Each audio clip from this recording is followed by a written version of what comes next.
All right, guys, welcome back. Thank you all very much for coming back today. I think today is something that is so specific to our area of the country that you don't get the training on this subject very often.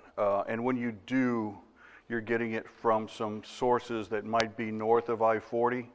And when you're getting that information from north of I-40, you're getting completely wrong information for what your market is.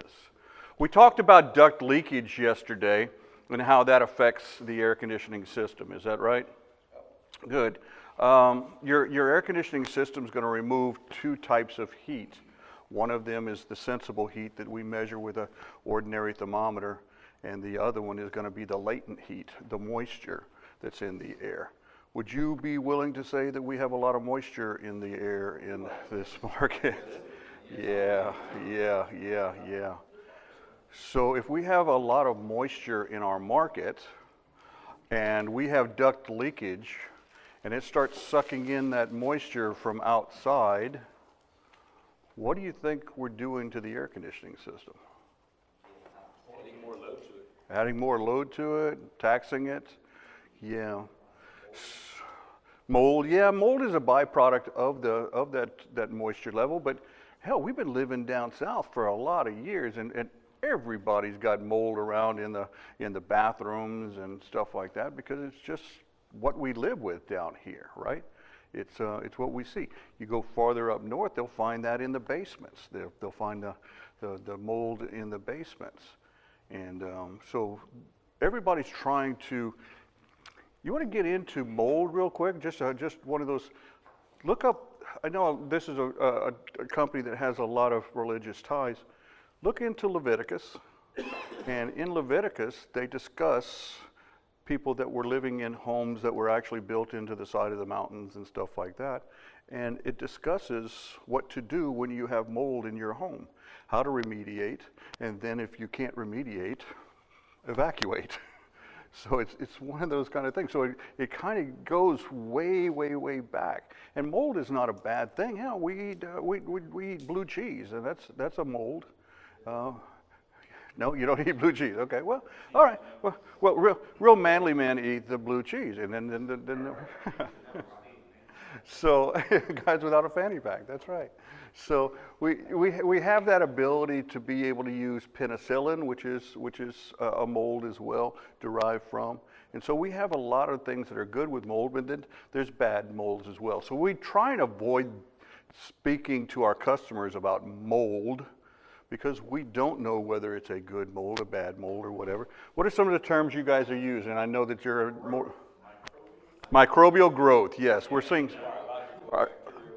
Good. As long as we're understanding, we're not going to use the term mold as a four-letter word and try and scare the customer with that. We're going to be okay. It's a microbial growth. It's some sort of a biological, but we don't try and scare our customers with the term mold because there's good molds and bad molds. And I don't know that any of you can actually identify a black mold unless you were trained on that, and I don't believe any of them were. So we try and eliminate that from our vocabulary, and we're going to try. All molds, all mildews require some sort of a food source. Could be sheetrock, it could be some sort of dust, could be anything from that's left on the walls, any organic such as jellies or peanut butters that the kids that are spreading on the wall or whatever. And then it needs moisture. And moisture is the big key because down here we've got plenty of it. And we're going to try and figure out what's going to happen with molds and mildews in our homes here today. All right, so before we get into that, I didn't show you this yesterday afternoon, and I wanted to. I want to make sure that you understand that you're not in the heating and air business. We've got a lot of companies that are in heating and air. But you guys are way beyond that. You guys are HVAC, the process by which comfort conditions are maintained within a structure, including but not limited to humidity control, particulate level, temperature level, ventilation air, airspeed, air volume, and noise levels. That's pretty big, isn't it? Much bigger than heating and air. So you're not just taking care of temperature. We were talking about air movement, how that's achieved, cleanliness of the air, whether it be particulates or organics that are in the air. And we're going to try and eliminate those to be able to keep those levels down for the customers. All right, everybody got their homeworks with them? Yep.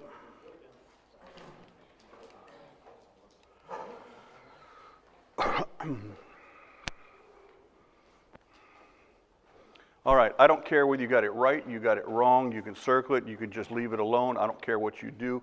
I want you to know and grow from the answers. Is that fair? Good. All right.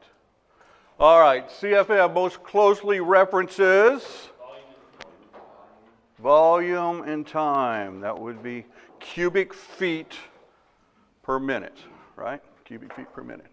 Typical CFM per ton. Yeah, we're going to go 400 on this one. Now, I told you in this market, you would typically be somewhere in that 350, 375 range. Now, when you start doing your manual J's at some point in time, you're going to see that to be able to get the moisture removal that you're needing in this market, you're going to be pushing a lot closer to 350 to 375. Velocity most closely references speed. That's right. That's how fast that air is moving through that ductwork. As static pressure increases the ductwork, then CFM typically decreases. Now, on a constant volume motor, on a true variable speed motor, does that stay true?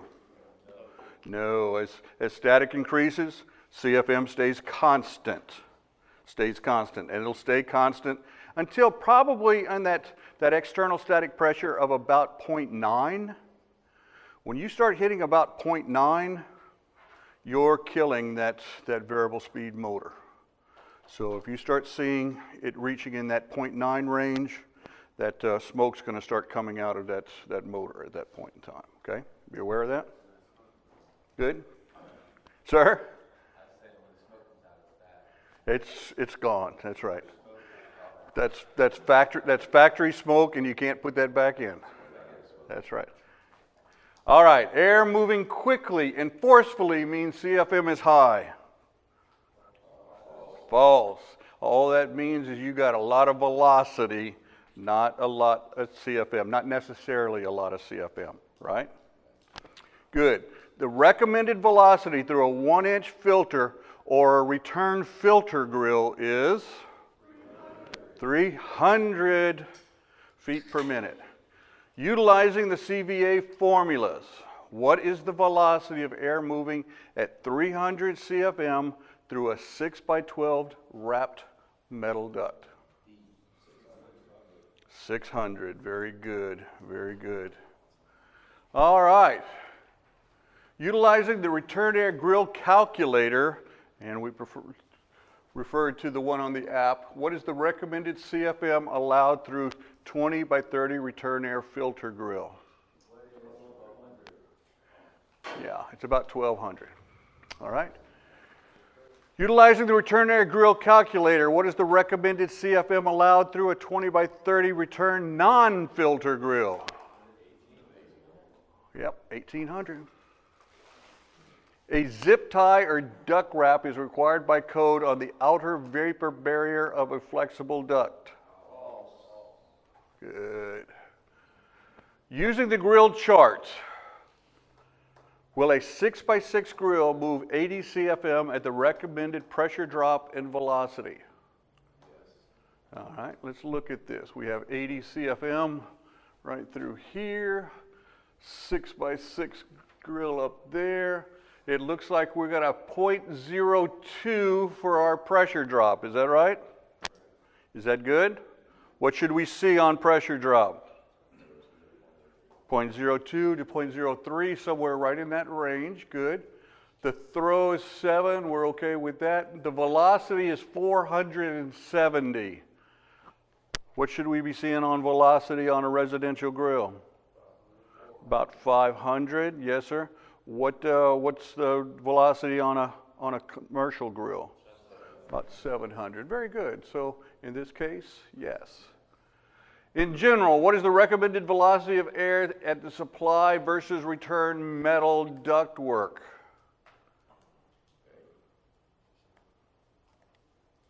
Supply is faster, return is slower. Everybody okay with that? Is the return ductwork larger or smaller than the supply ductwork? It's supposed to be larger, right? We want it a little bit larger so that we can move the air a little bit slower through there. Is that right? And we put the return air ductwork larger for sound. It's more of a noise deal for that. Okay? For the reasons stated in the previous question, Manual D recommends that the friction rate on the return side of the system be lower than the supply, right? That's that 0.05 that we talked about versus the 0.08. Good? All right. Using the duct calculator and a 0.08 friction rate, how many CFM would be delivered through a 20 by 12 wrapped metal supply trunk? About 1,400. Is everybody okay with that? You need to look at 20 by 12 or 12 by 20. Either way works. Is that right? Good. All right. Moisture 101. Guys, I don't care how you did the homework. All I want you to do is learn from it. If you missed something, go back and research it, trying to figure out what you missed, okay? Cool. If I'm not mistaken, I have an airflow class on the web or on the app. If you haven't gotten the app loaded up yet, go into the web, www.coburns.com, and right at the top it says Tech Services. Click on that, and you get everything that's on the app you have there. We have the tech charts, we have videos, we have the calculators, everything's there. So if you would prefer to work off of a computer, Coburns.com. Does that work for you? Good. All right. All right, Moisture 101. Why is everything sweat?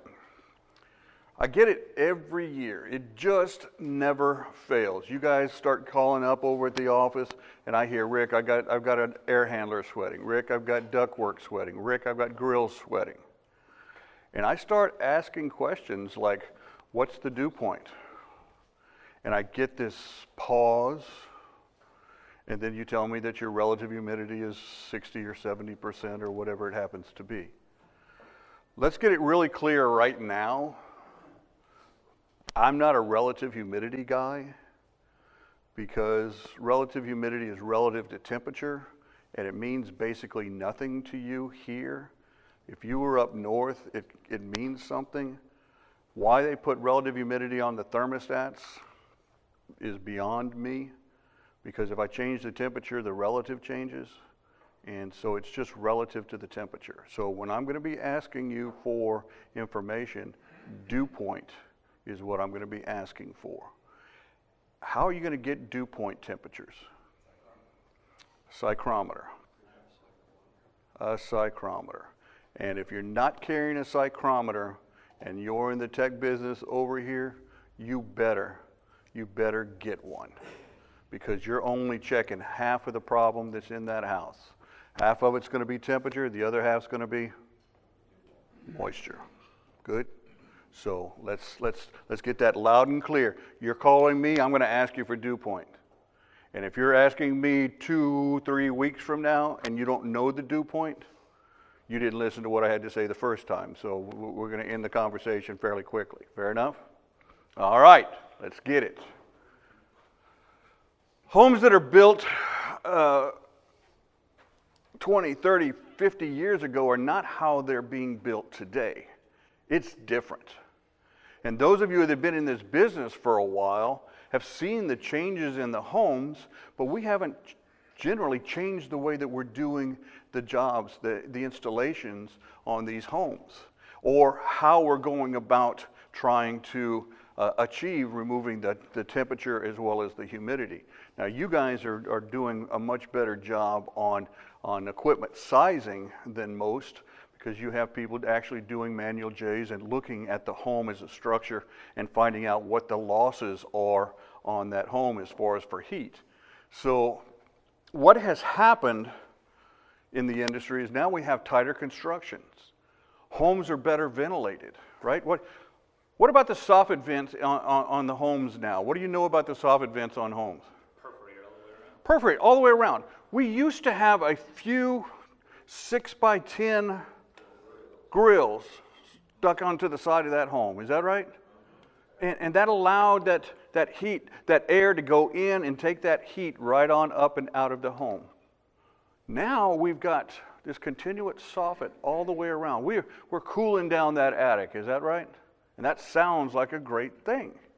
Initially on paper, it sounds like a great thing. We'll get into that.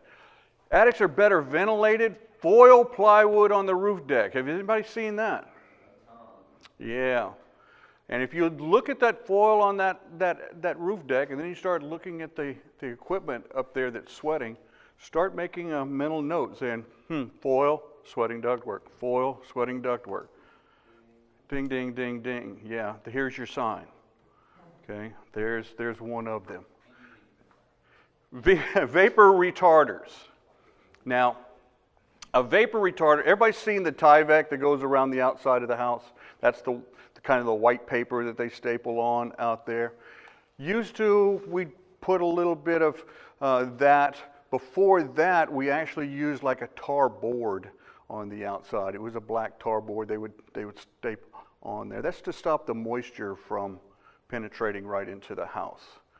On our insulation, we used to have bats of insulation and had that paper on the back side of it, and that paper was held to the insulation with tar, right? So that paper became a moisture retarder. That's kind of cool. Kind of slowed down the moisture, or it didn't make it stupid. It just kind of slowed it down, right?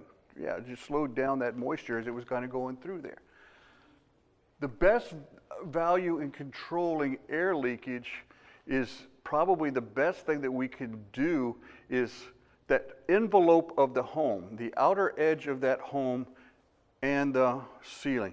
Wherever that insulation is, that's the barrier of the home. That's the envelope. If I have holes in that air barrier, that's where the moisture comes in and goes out.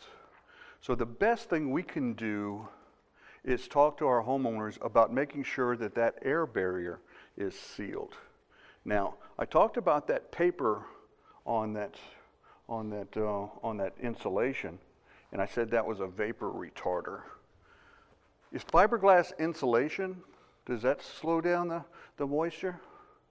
No, it doesn't. It really doesn't. And the attics are hotter. I'm going to say they're over-ventilated. There's too much ventilation. And that's going to really make people go, well, wait a second, we want to cool off the attic. We do. Well, if we have too many whirlybirds, it's going to become a problem as well. So what I want you to think about is the insulation not being a vapor retarder. Because a lot of places where we see a hole in that vapor barrier, we'll just take a piece of insulation and shove it in there and say, okay, well, we're going to stop that from happening. It's a thermal barrier. If I take a hot pot of coffee and put it on that insulation, do I feel any heat? No. But if I turn that pot over and start pouring that, how much of that moisture goes through that insulation? All of it. So it has no moisture retarder at all. Now, we used to have that batted insulation on the ceiling, is that right? What did it have on the top of it, that paper? A moisture retarder. What are we doing for attic insulation now?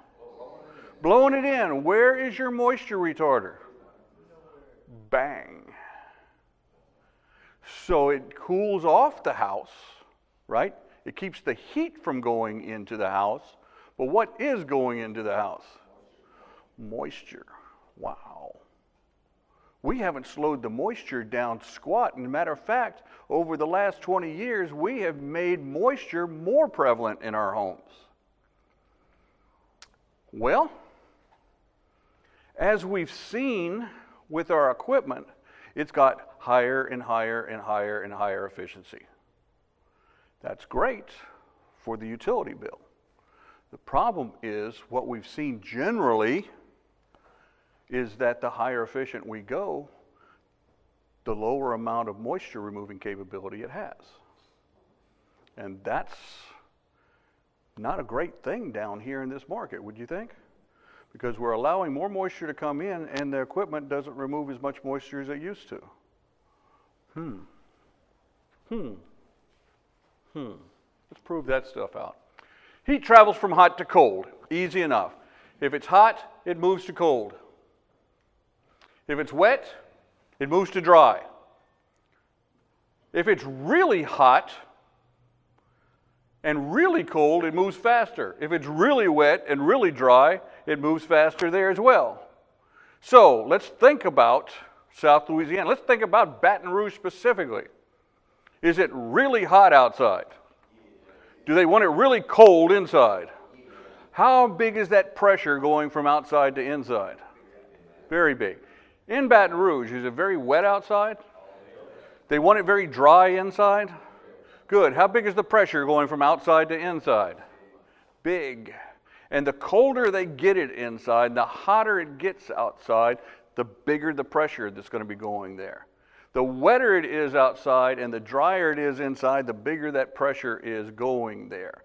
How important is it for us to make sure that our customers are thinking about sealing up all of those holes in their envelope? Making sense? Cool. Anybody seen can lights? Remember that ceiling that doesn't have a vapor barrier?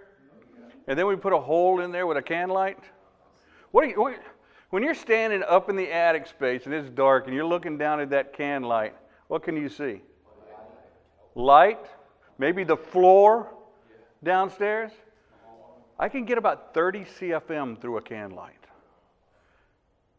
How many can lights do they have in a home? 30, 40, 50, yes. Times 30 CFM. How much moisture is coming into a house? All of it. Amen. Amen to all of it. Yes, sir. You're absolutely right. Yeah. And it's huge. And the thing is, today, I'm going to try and walk you through what does that mean. That CFM, that large CFM of air that we know is wet and we know is hot, how many BTUs are actually coming into the home? Because you didn't count for that in your Manual J. All right? So here's the typical house. See, I keep things simple. And right here, that's going to be my air barrier. That's going to be the sheetrock, the siding, the sheetrock on the ceiling, again, the sheetrock on the exterior wall, and then their outdoor siding, whether it's brick or whatever that happens to be, Tyvek. And this is my thermal barrier. You always want your thermal barrier to be in contact with your air barrier. Because if they get a gap, like right there, you have the cool air from the house penetrating into that gap, right? Then you have the hot, moist air from the attic space penetrating that insulation. What's going to happen when those two fields collide? Condensation. Absolutely. That's where the condensation starts. Why do you think we have the very biggest heat load in our entire house with no vapor barrier? I'm asking that question all the time. I can't get a good answer. Nobody's given that to me. It's easy just to blow insulation. Yeah, it's easy. And because it doesn't happen through the rest of the country, it doesn't happen. But our world says it does, which is why you guys got to be smarter than the rest of the world. Does that make sense? Good. All right. There's those can lights. There's those can lights. Let's put those puppies in there. What did we just do to our air barrier? Breached it. We made lots of holes in there. Is that right? And you say, oh, well, let's go ahead and turn on that attic fan because that's going to cool off the attic. Is that right? Turn that on there. What happens to that attic space now? It just went into a negative pressure. Where's it going to get the air from? Well, it can get it from the continuous soffit, right? Until they start painting over it or they start putting something over the top of it because they just don't like the way it's looking or whatever it is. Or maybe they got 5 or 6 of these fans up there. It just has more exhaust goes out of than they have that comes into, right? That's technical terms. Okay. So when that happens, what starts happening to the, it starts sucking that air straight from the house. And you've seen it. You've seen it. And you know where you've seen it? In the insulation. Because alongside of that insulation, it starts turning this gray. Which means that your insulation just turned into a filter. And you got a dirty filter right there alongside of that every time you see that. That ought to be screaming at you that you've got a breach in the air barrier. Does that make sense? Cool. All right, so you say, well, Rick, we've got to turn that fan off. Right? Logical. Turn the fan off. Get rid of that fan. And when we do that, what happens to the attic temperature? Starts heating up. Heat travels from hot to cold. Moisture travels from wet to dry. So it's going to go down through those same places that we had it going before, but it's just going to be going in an opposite direction. Wow, that didn't help out much. The problem was not the fan. The problem was the holes in the air barrier. Does that make sense? Cool. All right, so think about this. Every hole in that house, every hole in that entire exit side of that home is going to let heat in and it's going to let moisture in. If I was up north, I would be saying it's going to let cold in or let moisture out. But here, it's going to let heat in and it's going to let moisture in. So every hole, where the plumbing went out, where you guys went out, you said, oh, well, I'm going to cut this size hole to be able to get the line set out. And then you're fighting it, trying to get it out. What do? Oh, yeah, yeah, we're going to just whack a big old hole in the side. That's a big old hole for moisture to start pouring in. When you have a hole there, moisture's coming in, air's coming in, dirt's coming in, and heat's coming into that house. Is that making sense? Cool. All right. Well, according to the U.S. Department of Energy, air movement accounts for more than 98% of all water vapor movement in the building cavities. Air movement accounts for 98%. So all of those holes that we have, that's where 98% of the moisture and the heat starts coming into your home. That's crazy talk. So then you say, well, the sheetrock is going to stop it, Rick. Come on, it's sheetrock. I pulled this slide years and years ago, and I've been teaching with this for a long time because it teaches Baton Rouge. It teaches Lafayette, where I'm from. It teaches Beaumont, where I'm at now. The exterior dew point, 74 degrees. You guys see 74 just about all summer long. There's 5 or 6 months you guys see 74-degree dew points. I like that because that's a high dew point temperature. Anytime I listen to the weatherman and he starts saying, well, the dew point's 70, it's screaming at me right then, ductwork is going to start sweating, I'm going to start getting those calls. 70-degree dew points where you're going to start seeing those happen. 74, you guys see that all summer long. That's a big one. And you may see all the way up to 81, 82-degree dew points. What that means is everything below dew point is going to sweat. Absolutely. Our dew point was like 42 this morning. It's got to get pretty damn cold before it sweats outside. Okay.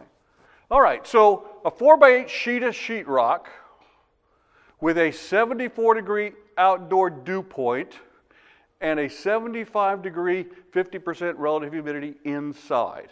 Does that make sense? Good. It's going to diffuse about 1.5 pints of water for every sheet of sheetrock during a season. Okay, that's not a lot. But you cut a 1-inch hole. Cut a 1-inch hole in that sheetrock, and that 1.5 pints turns to 14 pints. That's a lot of water because you have more than one sheet of sheetrock in your house. How many 1-inch holes do we cut in our sheetrock?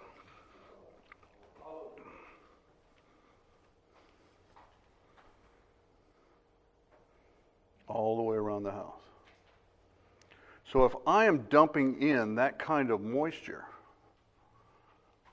naturally through convection, what do you think is going to happen when I make that house go into a negative pressure? It's going to go up even higher, is that right? What causes that house to go into a negative pressure? Leaky ducts. Leaky supply or return? Supply ducts cause the home to go negative, right? And it's going to start sucking in that moisture. What else? Attic fans could cause it to go negative, absolutely. What about a kitchen hood? Kitchen hood, yeah, absolutely. Sir? Bathroom exhaust, there's the one I wanted. Clothes dryer. Does your clothes dryer suck air from the house and blow it outside? Yeah, it sure does. And when it does that, it does it about 200 CFM, 200 cubic feet of air per minute. So how many of you guys got kids at home? When does the dryer shut off? Okay, so you just laughed at that and you're like, yeah, they don't shut off. I get that. If it doesn't shut off, how much air are you sucking into your house all day long? So think about this. Take a half-ton blower, okay? 6,000 BTU window unit blower. Put it into your window and have it blow into your house 24 hours a day. That's what the exhaust on the dryer is doing for you. Sir? Yeah, it's positive pressure at that point in time, but it's still ugly, is that right? Good. So it kind of gives you that idea of what's going on. So you say, well, Rick, we've been drying for years. Yeah, we sure have, but let's go back to Grandma. What did Grandma do with her drying? And she didn't do it inside, did she? No, she brought that outside to get that moisture to move outside. Is that right? Mm-hmm.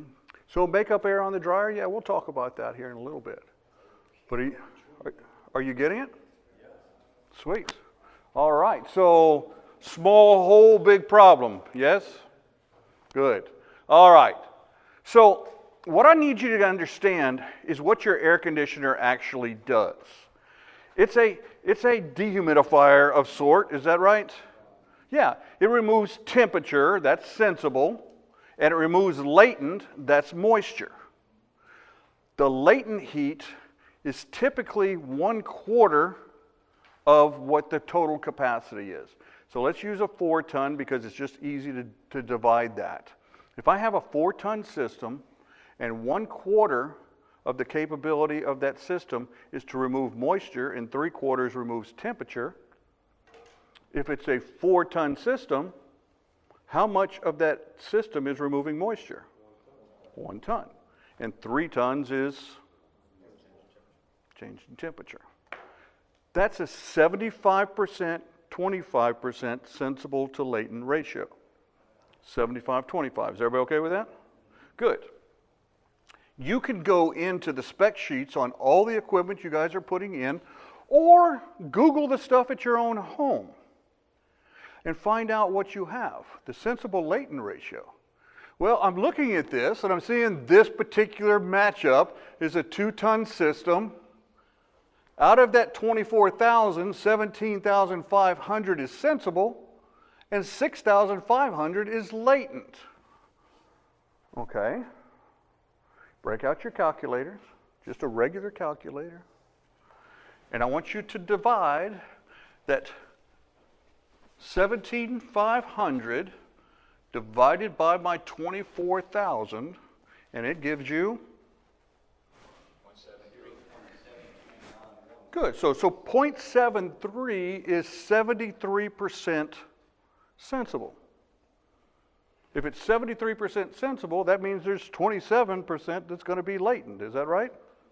Good. So this particular system is a 73-27 system, where I said typical 75-25. That's pretty good on the latent on this particular system. It's going to do all right. Now, as we start getting into the higher tonnages, you're going to see that that's going to flip. It's going to start getting ugly.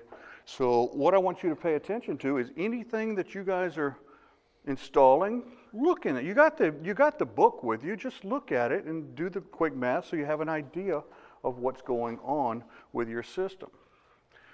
Now, we could lower the fan speed down from that 800 CFM to that 350, 375 a ton. And if I take this heat that's going across that evaporator coil and slow it down, that coil is actually going to get colder. Is that making sense? If that coil gets colder, will it remove more moisture? If I have a 45-degree Coca-Cola and I set it here on the table, and I have a 35-degree Coca-Cola and I set it on that table, which one's going to produce the most amount of moisture? The colder one, the 35. So if my coil is colder, I'm going to be able to remove more moisture. Does that make sense? Your sear goes out the window, right? So understanding at that point we're dealing with comfort, not efficiency. We're trying to get that customer comfortable. All right? So just so that you understand what's happening out there and how much you need to start paying attention, I just took a list of some of the numbers that are out there.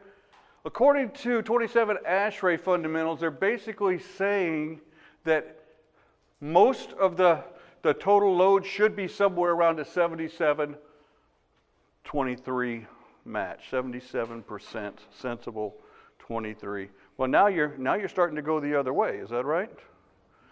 Yeah. When we were dealing with 8 SEER and 10 SEER pieces of equipment, we were at 70-30. 70-30. So 30% of that system removed moisture. Tell me that this hasn't happened to you. You pull out an old 10 SEER piece of equipment, you put in a high efficiency 16, 17, 18, whatever it happens to be. And the customer says, it doesn't cool like my last one. Ever happen? Yeah. It might not even be your equipment. It might be somebody else's equipment. But you'll get that response back from a customer. And what they're really telling you is it's not dehumidifying like my last one. So what do they have to do to the thermostat? Drop it down some more. Is that making sense? Absolutely. So yeah, adjust the offset. Lie to them. That's right. That's right. Don't do that. No, we don't do that. All right, so here's some basics that I just pulled up out of all those spec sheets that I was looking at. I just kind of made a compilation of that. And here's an 18,000 BTU. It was a 20 SEER. I got a sensible heat ratio of 87%. That's 13% on the latent side. How well is that going to dehumidify? Not well. We had a 22,400 unit. It was a 20 SEER. 75, 25, that's probably a typical. I had a 30,000, that was a 64. But look, there was a 14 SEER. So the lower the SEER, you see, might have a better capability of moving some of that. So as you go, look at this 6,000. It was a 33 SEER unit. 96% is going to be removing temperature. 4% is going to be doing what? Trying to catch up? So we had a system that we sold from Cobran's, and it was another brand, and it was a 23 SEER. When it hit low stage, it was at 99.1. 99.1. But the Kool-Aid says, just let it run longer and it'll dehumidify. How long does it have to run to be able to remove moisture if it's only doing a 99.1? It hadn't started earlier enough, yes? Are you seeing what I'm telling you? So I want you to be smarter, and I'm going to show you how to physically measure that sensible and latent ratio. Does that make sense? Would that be something that you could use? I think you can. And because you're going to need to find out how much moisture is actually being removed. We have ways to be able to fix it. That's good. We just don't want to oversell that it is becoming a dehumidifier, because obviously it might not be. Most mini splits are running closer to that 90-10 range. Yeah, 90-10 range.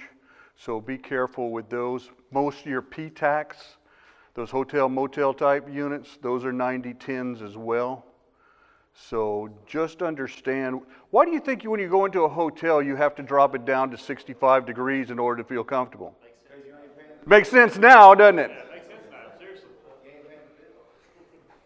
That's probably part of it, but you know, you crawl into those sheets and it's 75 degrees in that room. You crawl into those sheets and it feels, yeah, pretty tacky. Yeah, yes, very good. All right, so makes sense now. That's my job. Okay, make it make sense now. All right, so we've got some testing that was done, and I want you to kind of pay attention to this because it's particular to our neck of the woods. I picked it up from I think I got Austin, Texas, and New Orleans. So those graphs are what we studied here. I've got products that are measured with a dehumidifier and some that are measured without a dehumidifier. So we went with a 14 SEER system. We sized it to manual J. We put 14 SEER heat pump in there, set point is 73 degrees, nothing less than that. 14 SEER with a dehumidifier. We did an 18 SEER two-stage piece of equipment, and then we did an 18 SEER with the dehumidifier, and then we did a 22 SEER, okay? So the thought process is the 22 is going to be my golden child, is that right?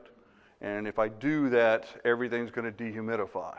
So we did this throughout an entire year from January through December.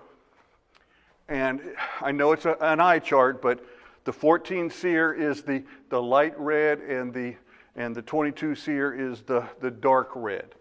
Now 50% is right across the middle of that. And you see the dark red virtually all year long is above the 50% level. Is that right? Yeah. I'm sorry? It is ducted into the home. Yeah, it's a whole house dehumidifier. It's a 70 UA70. All right. So look at the dark blue, which is the 14 SEER, and then look at the 18 SEER with a dehumidifier. The dark blue hovers really kind of close right on that line. That's a 14 SEER with a dehumidifier and an 18 SEER with a dehumidifier. That 18 SEER with a dehumidifier is now starting to do what they tell us that happens in the spec sheet. And that's exactly what we're wanting to see it happen, but that's using Kansas City conditions because we're using the dehumidifier to take care of most of the load. Does that make sense? So I guess what I'm trying to show you with this is if I'm just looking at a 14 SEER and I'm just looking at the 18 SEER in the yellow and I'm just looking at the 22 SEER in the dark red along the top, without the dehumidifier, what don't they do? They don't dehumidify.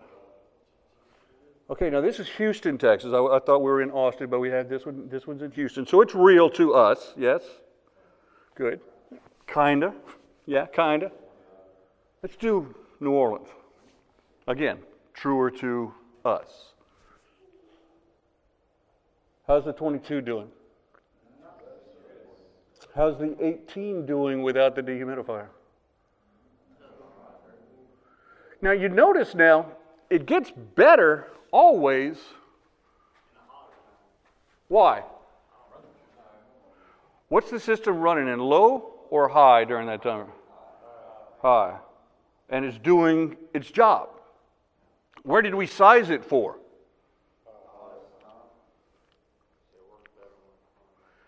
Good. So when it's on its high stage, it's on its single stage, it's doing what it's supposed to do.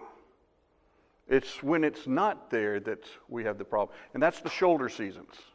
Good? So let's stop and think about that. What did we do to the shoulder seasons when we tightened up our house? We used to have a 9-month summer season. But because we tightened up our home and better insulated it, what did we do to our runtime on our air conditioning system? Okay, so we cut down. We used to use a 4-ton system on a 1,600 square foot home. Now I'm going to use 2.5 on that 1,600 square foot home. So my unit got smaller, my runtime got smaller, and my latent removal got smaller. And the number of holes I put in my home got, my vapor barrier on my ceiling got eliminated. So the moisture is impregnating the home faster at a higher rate. The runtime, when is my air conditioner going to dehumidify? Only when it's running. And it's only going to run when the thermostat calls for it. Can I have a dehumidification mode? Yeah, I can have a dehumidification mode where it'll cool down colder than the house just to be able to dehumidify, but we'll talk about that in a little bit as well. So I wanted to prove my point here first on this. Now, am I saying don't install high efficiency equipment? Did I ever say that? No. What I'm saying is if you're going to do the same thing you would if you didn't install that and start considering supplemental dehumidification.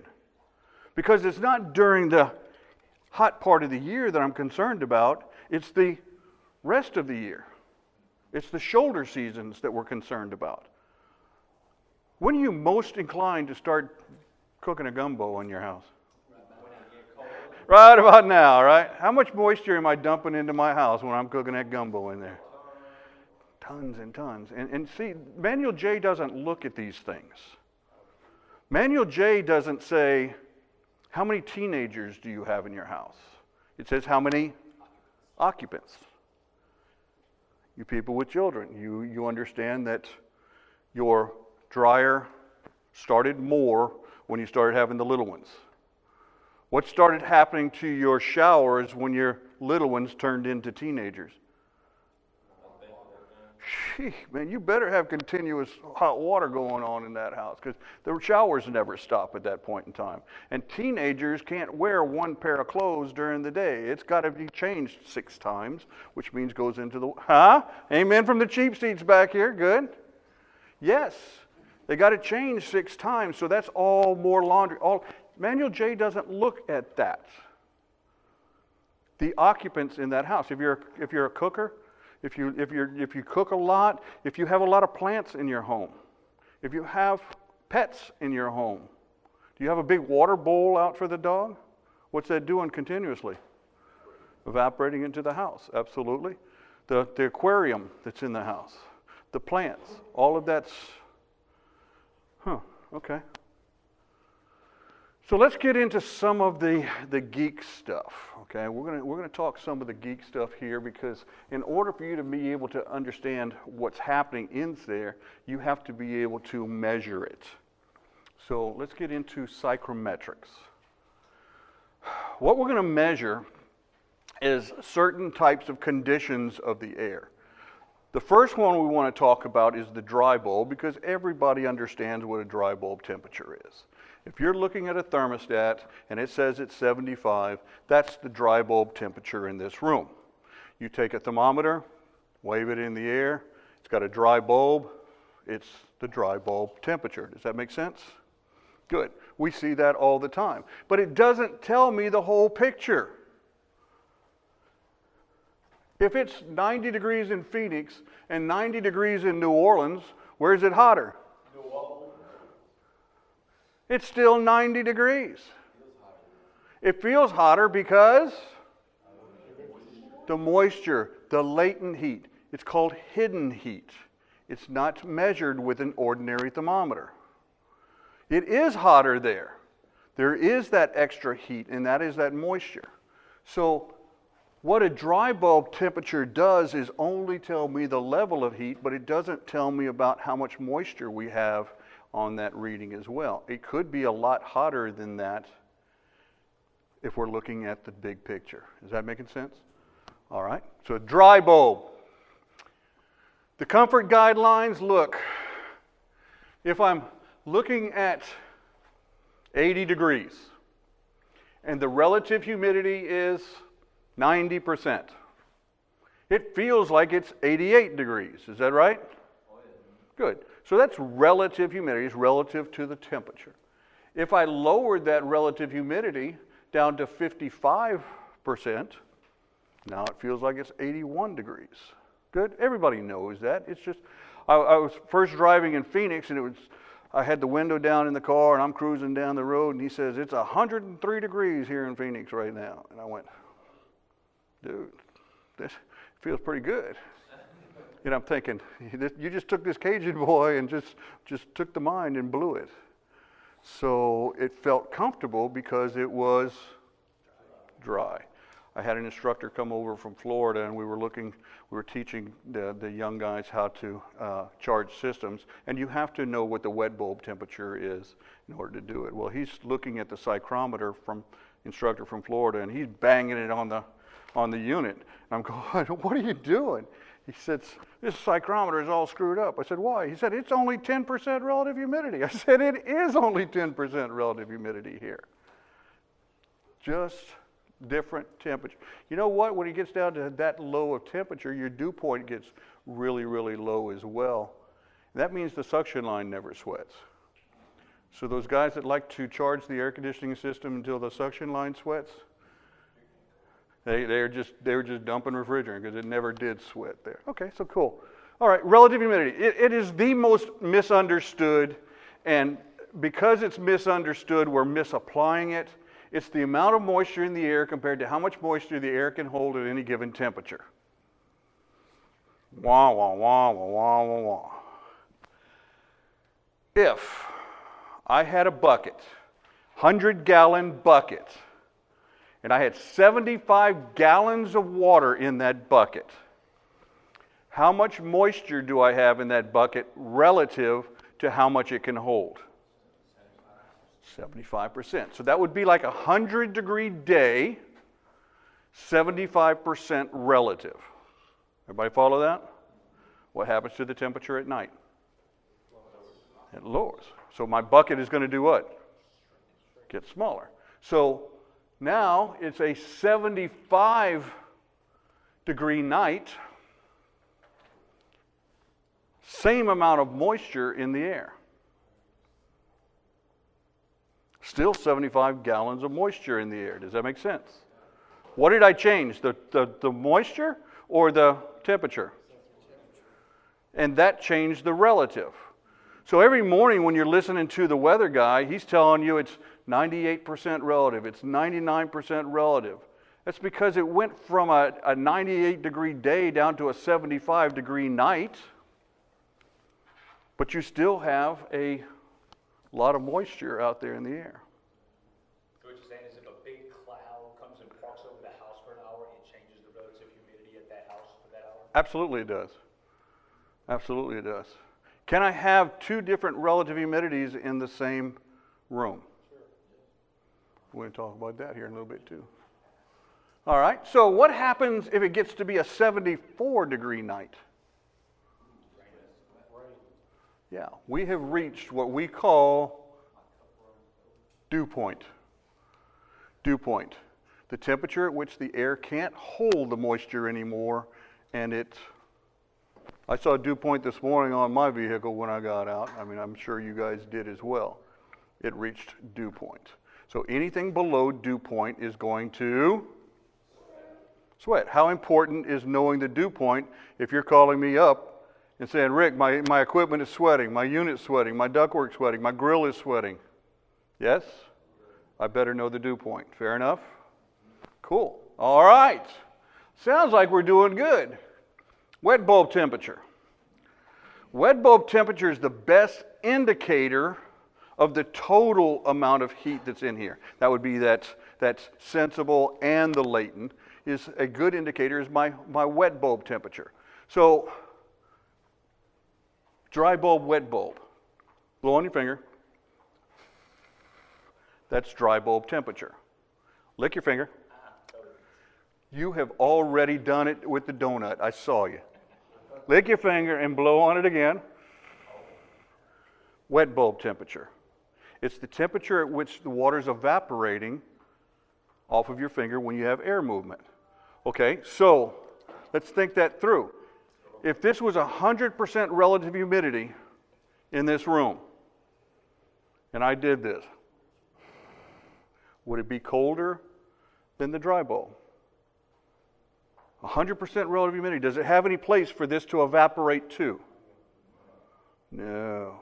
So it's going to be exactly the same temperature as my dry bulb temperature. What if it's drier than a popcorn fart in here? I mean, it's 10%, it's dry in here. And I do this. What's it going to feel like? It's going to be real cold because it's evaporating fast. Does that make sense? It's picking up those BTUs very quickly from my finger. Does that make sense? What's happening in your evaporator coil? The refrigerant's changing from a liquid to a, and taking the heat. Does that make sense? All of this makes sense when somebody says it in layman's terms, but we've been saying, well, the molecular structure of the refrigerant is based on the hypotenuse. Oh, come on, right? When you see that, and then you go, I get it. I get it. So the dry bulb temperature is always going to be higher than my wet bulb temperature unless we're at 100% relative humidity. And then they're going to be the same. But the closer they are together, the wetter it's going to be in that house. Does that make sense? Cool. All right. So that's going to be the best indicator of the total heat in my house. Enthalpy. Enthalpy is total heat. It is the number I'm going to use for how many BTUs there are in the air. Enthalpy. We're going to use enthalpy, total heat, at the return. And then we're going to take the total heat of the air coming out of our supply. And if I know how much total heat's going into my air conditioner, and I know how much total heat's coming out of my air conditioner, I should be able to figure out how much my air conditioner actually removed. Is that making sense? So we're going to prove some of that stuff out here as well today. So Rick, Yes, please. the only reason that relative humidity matters at all is because we cool ourselves evaporatively. Sorry, I'm just... Yeah. So if I can have two different relative humidities in the same room, how relevant is relative humidity? Depends on if your bed's in the corner of the room that...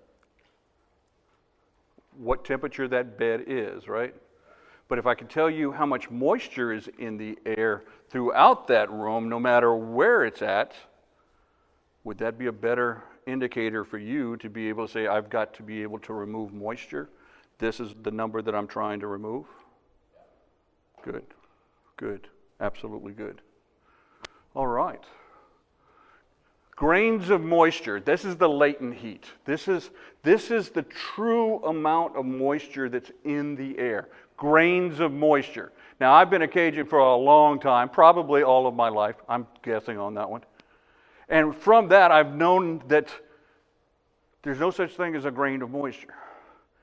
I mean, some scientists might understand that, but I know that there's drops of moisture, there's buckets of moisture, there's gallons of moisture, and then there's just a buttload of moisture. And from my perspective, I can't get my head around grains of moisture, but I get gallons. Yes?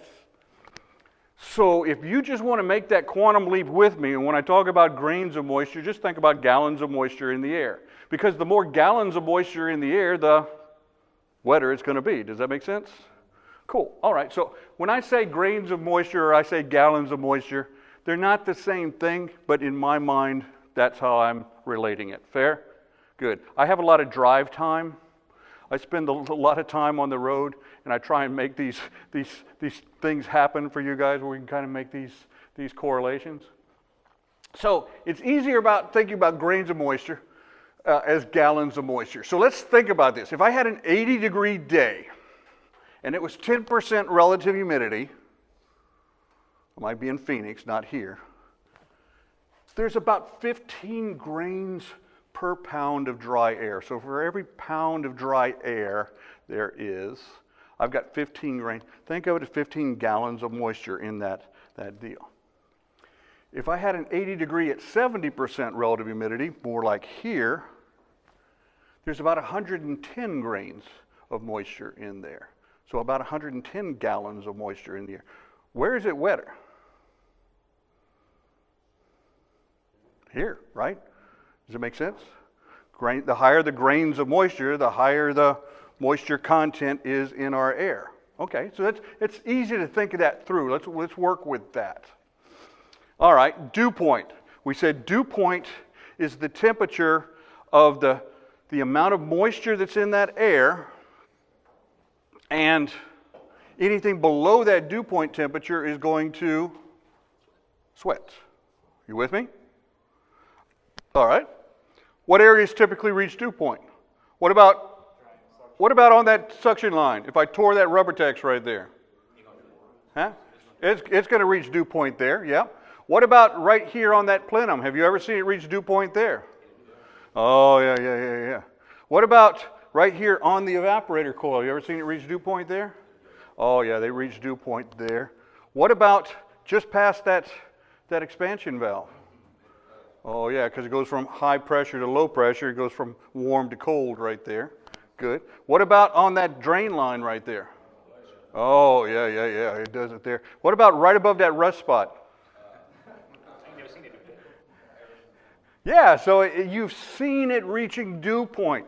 And all we're doing is getting the temperature of whatever that is below the dew point temperature in the attic.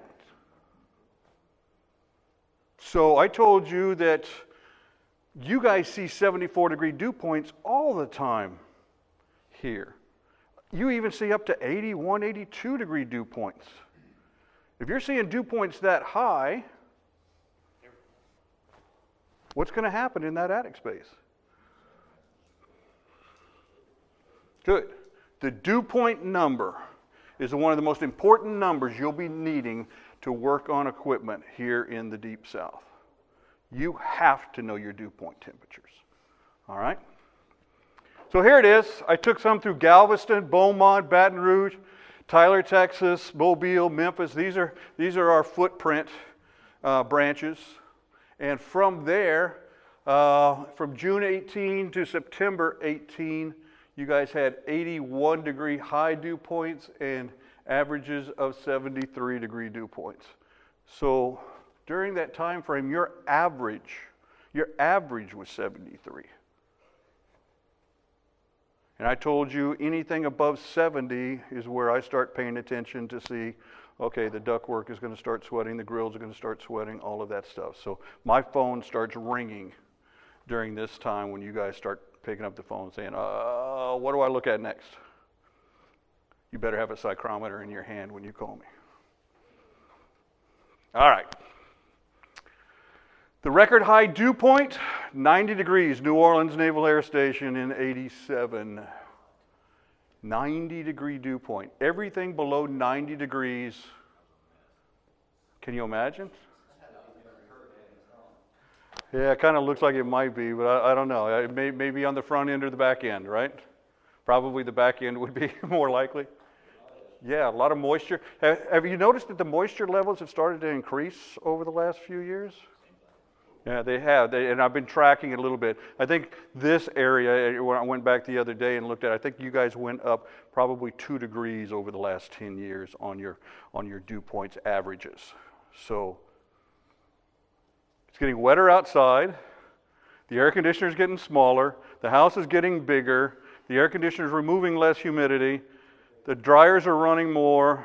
Are you getting this? Is that why all these houses that have been built for 75 years are just now starting to have floors that are starting to buckle? Or we've gotten conditioned. Where's my old guys? Come on, give me an old guy. How did we? What was the temperatures we had when I first got started? It was about 75 degrees that you ran your homes. Then it went to a real popular 72 degrees. Then it dropped to about 70 degrees. And where's it at now? 68. Now see, I'm going to prove to you guys how accurate that is, because I teach 5 states, 50 branches, and the common number when I ask that question is 58 degrees. 68 degrees, I'm sorry. That's 68. Edit. 68 degrees. All right. So that 68 degrees is that number now that has gotten, think this through. If it's 68 degrees in this room, and that's an exterior wall, what's my dew point temperature on the other side of that wall? 75. Okay, let's call it 75. 75 degree dew point on that side, 68 degrees on this side. What's stopping that moisture from hitting this sheetrock? The vapor barrier. What's stopping it from hitting the ceiling? Nothing. So we've got 75 degree dew points on this side of the wall, 68 degrees on this side of the wall. What's happening in that wall? And who's in the butt kicking line for all biological growth? It's always there. It's always the AC guy, absolutely.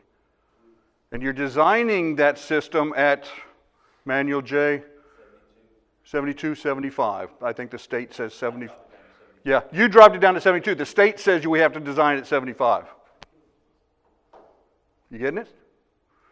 All right. So this is a psychrometric chart. Holy cow. I'm going to show you this for a reason. I did not give you psychrometric charts because we have a psychrometric app on the phone. Yeah, talk to you, who you love. Good, love the fat man, that's right, all right. So what I want to do is show you, I want to get it in your head so much that changing the temperature doesn't change the moisture. It might change the relative humidity, but it's not going to change the actual amount of moisture that's in that house.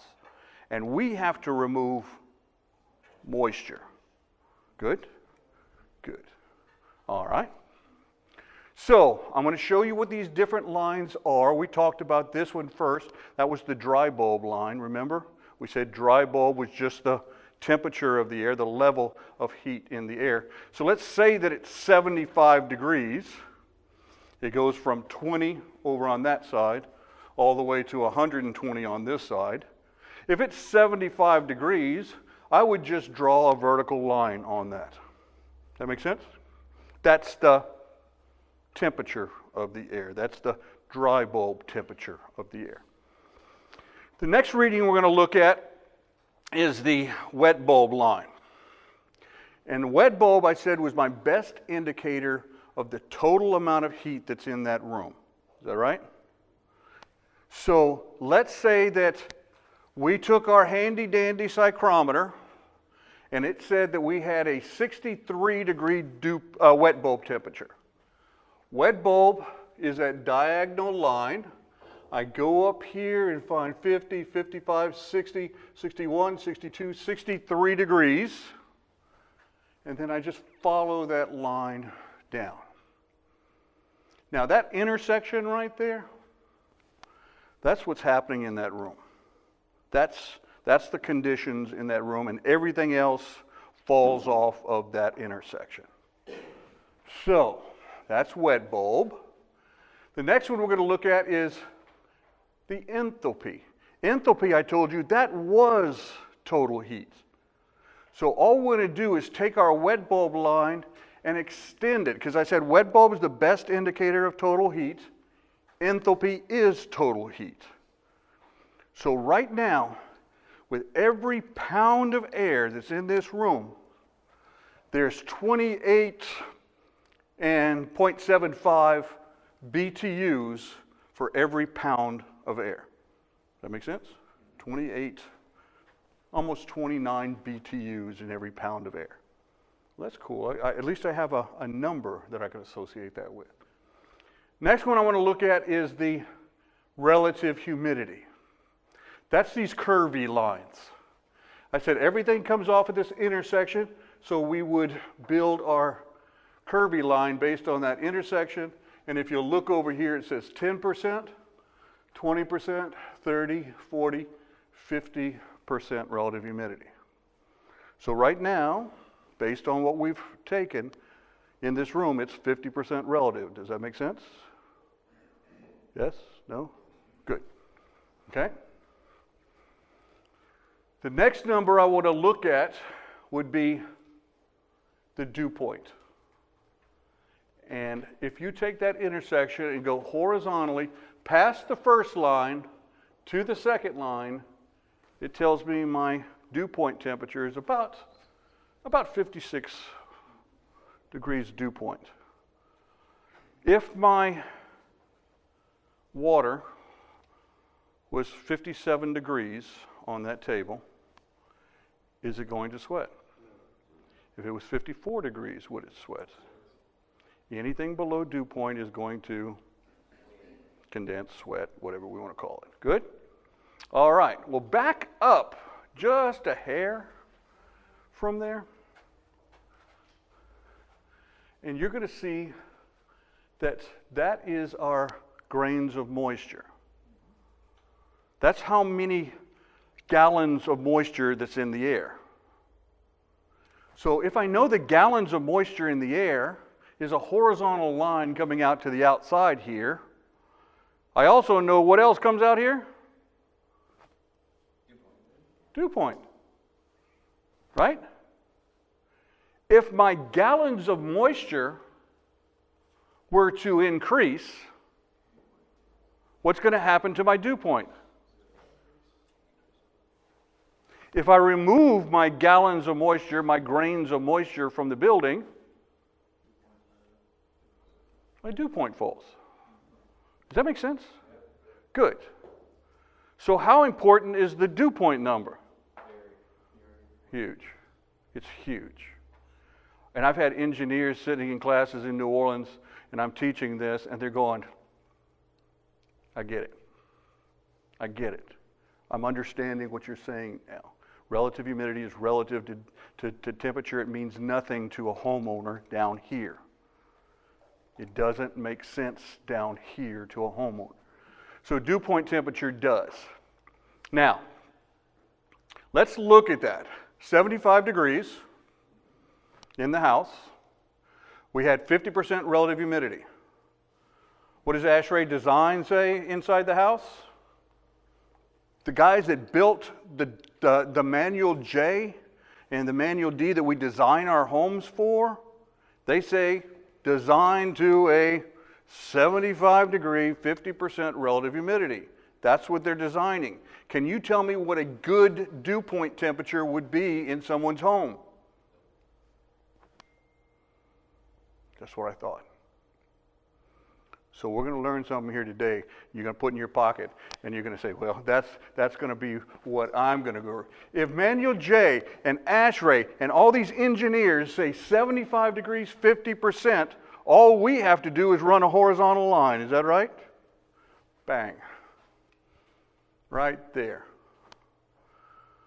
What is a good dew point number you should be targeting in someone's house?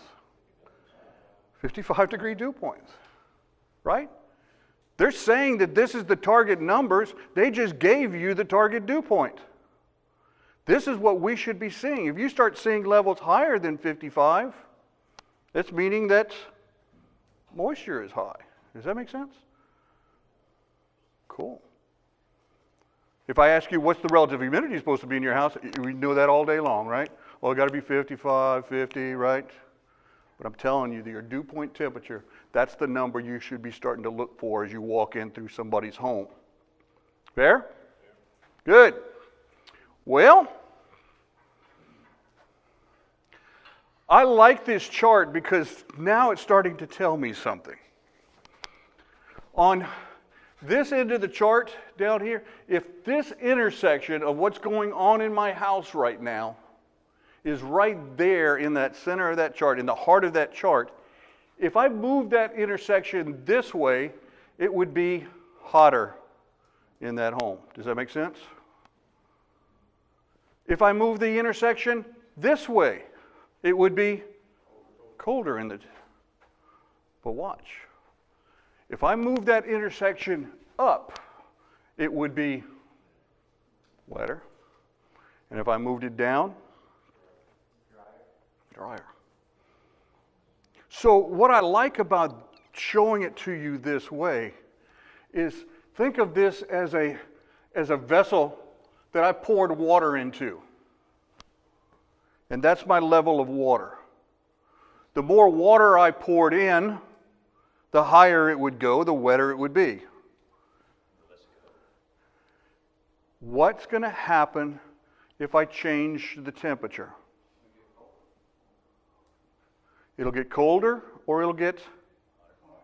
Will it change the amount of moisture? You get it? The only way I can change the amount of moisture in there is remove grains of moisture or add grains of moisture. Does that make sense? Seems like I would have some sort of piece of equipment that would remove moisture. What? Absolutely, absolutely. So guys, that's where the psychrometers come in. You better have a psychrometer. You are not in Kansas. You need to know what's happening with the psychrometers. Now, this is one I keep in my glove compartment. This is less than $100, and you're going to say, "Oh, it's crap. It's this. It's that." Listen. Start off with something. It's better than the handometer. Are you with me? Got it? You say, "Oh yeah, it's whatever." It's better than the handometer. Start off with something. This is a dual port psychrometer, which will give you the supply and the return measurements that's going on in that system. This is the new Wi-Fi pieces that go straight to your phones. Okay? We had psychrometers back where you had 2 mercury thermometers in there, and one of them had a sock condom over the end of it, cotton sock. So you would wet that one. So you had one that was a dry bulb and you had one that was a wet bulb, and you turned it around. So you did dry bulb and you did wet bulb. Does that make sense? Good. Then you would take it out, slide it into the other case, and then it would go from, you would take that wet bulb and that dry bulb, and it would convert it to relative humidity. Then you would break out the psychrometric chart so that you could get the dew point temperature. I'm telling you, this is wet bulb, dry bulb, relative humidity, dew point. Good? Guys are saying, "Well, this is not as accurate as my old sling psychrometer." You had to put distilled water and they were just using whatever was coming out of the fountain with whatever chemicals that were in there, which changed the boiling point of that water. So it was not accurate at all either. So just understand, starting points, great place to start, because you're going to start figuring out the colder the temperature, the higher the relative humidity. Okay, so we're going to change that. Get something. Get something. Sales guys, look, all I'm going to ask you to have is something basic. Okay, have something to measure the relative humidity, dew points, wet bulb, dry bulbs. Okay. This is the THL2 data logger. I like this for just figuring out what's happening in someone's home, because I can turn it, I'll plug it into the laptop. I say, you're gonna go to Mrs. Jones's house. You're gonna stay there for a week. I want you to measure every hour, half hour, 15 minutes, whatever. Give me a temperature reading every time. And at that point, it will give me 3 readings. It'll give me the wet bulb reading, it'll give me the dry bulb reading, and it'll give me the relative humidity reading. So, I'm sorry, dew point, dry bulb, and relative humidity. So that's kind of cool, because every hour it's going to give me that. So I'm getting more of a movie than just the snapshot that you guys are getting when you walk into the house. Does that make sense? So when I get out to Mrs. Jones's house, I get there, I press the button, go, and it starts the process. You go back a week later, pick it up, slap it back into your laptop, boom, this comes up. If you don't understand it, you can email it to me, and we'll talk about it over the phone. Fair enough? What if you had one like this up in the attic space, down in their home, on their front porch, one in the master bedroom? How much information are you going to be gathering to be able to find out where the problems lie? Yeah. And guys, we have a bunch of those. If you Good. need to get them, I have them. So Get them. Use them. That's something that you leave in somebody's house. You'll leave it there for about a week, 2, 3, 4, 5 days. Look. Where do I like to leave them? Where's the wettest room in the house? Where are the complaints always? Master bedroom. Stop and think about that. Why is it nastier in the master bedroom than anywhere else? You guys? One more time? Yep, the master bath. Moisture travels from wet to dry. If you have the master bath there, master bedroom here, they hop into the shower, fills it up with moisture, and that moisture goes where? Wet to dry. What's the driest thing in that room? The bed, besides the wife? Oh, the bed, all right. All right, so the bed is, so then it's absorbing all of this moisture, yes?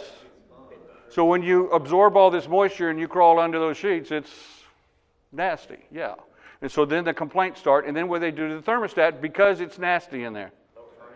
Turn it down. So if they're turning it down, what's happening to those walls? Are you seeing it? Are you seeing the process? Yes, sir, please. yeah, guys. So I had a customer last year that had issues, had a really tight door seal. He was a doctor. His door was like all the way down the bottom of his master bedroom. It was always, nasty in there at night. So I brought one of these, put it in the living room, which had the return there. Put one of them in the master bedroom, and he had a sweating issue in the attic. So I left 3 of those there for a week. And I told the guy, I said, hey, look, we're going to run an experiment together. I want you every other night to leave your door open to the master bedroom. We're going to see what happens. Every other night? Every other night. Okay, okay. You would have thought, this guy thought I was a genius when I showed him the data, because it showed that on the nights he had the door open, the relative humidity went down, because he was able to have return coming out of his bedroom. So, what's the solution that we came up with for this? Satellite return. Satellite return, and it solved his problem. But showing him that data was just gold to this guy, and it was super easy where he could see on a chart, this is the problem that I had in my house. So Alex came out looking like a hero, but your company, what did that do to the value of your company? Yeah, that you guys are the leaders. Yeah, and that's the piece that's missing from a lot of the other companies that are around here. I'm not saying that there's no other good companies. I'm not saying that.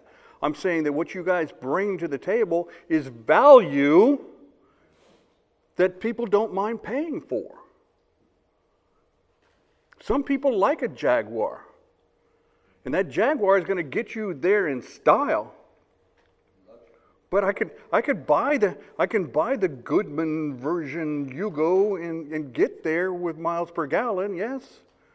But I might want the value of that Jaguar, and that's what you guys bring to the table. Good? All right, so having something like a data logger is huge to be able to isolate those problems. I think master bedroom is one of those places that I always like to leave it. Living area by the thermostat is another. I'll just leave it on the stat, is another one. Personally, if it's a moisture problem, I want to know what where the moisture is that's coming in from outside. So I can either go backtrack through Weather Underground to find out what the day was, or if I just have one of these logging the outdoor temperatures and relative humidities and dew points, it's great information for me to say, okay, look, on this day you had this much moisture infiltrating the walls. That makes sense? Okay. All right, so I wouldn't do it any more than once an hour. You can do it every 15 minutes or every minute or so if you'd like to plug that in, but once an hour is usually plenty to be able to see the changes that happen. All right, so let's figure out what you guys know so far. And this is just a pay attention kind of test, so we'll talk this through. If it's a 73-degree dew point temperature outdoors, 73, we said that was a pretty much of an average here. Would you expect the dew point temperature to be higher or lower in a well-ventilated attic space?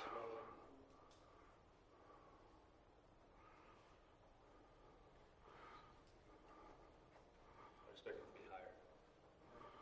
Okay, so I got higher. It would be lower, so the temperature in the attic would be higher. I got higher and I got lower. See, dew point temperature is the level of what? Moisture in there. And what did you tell me about the soffit venting here? Continuous. So I got a big hole in my house, and I got a 73-degree dew point temperature outside.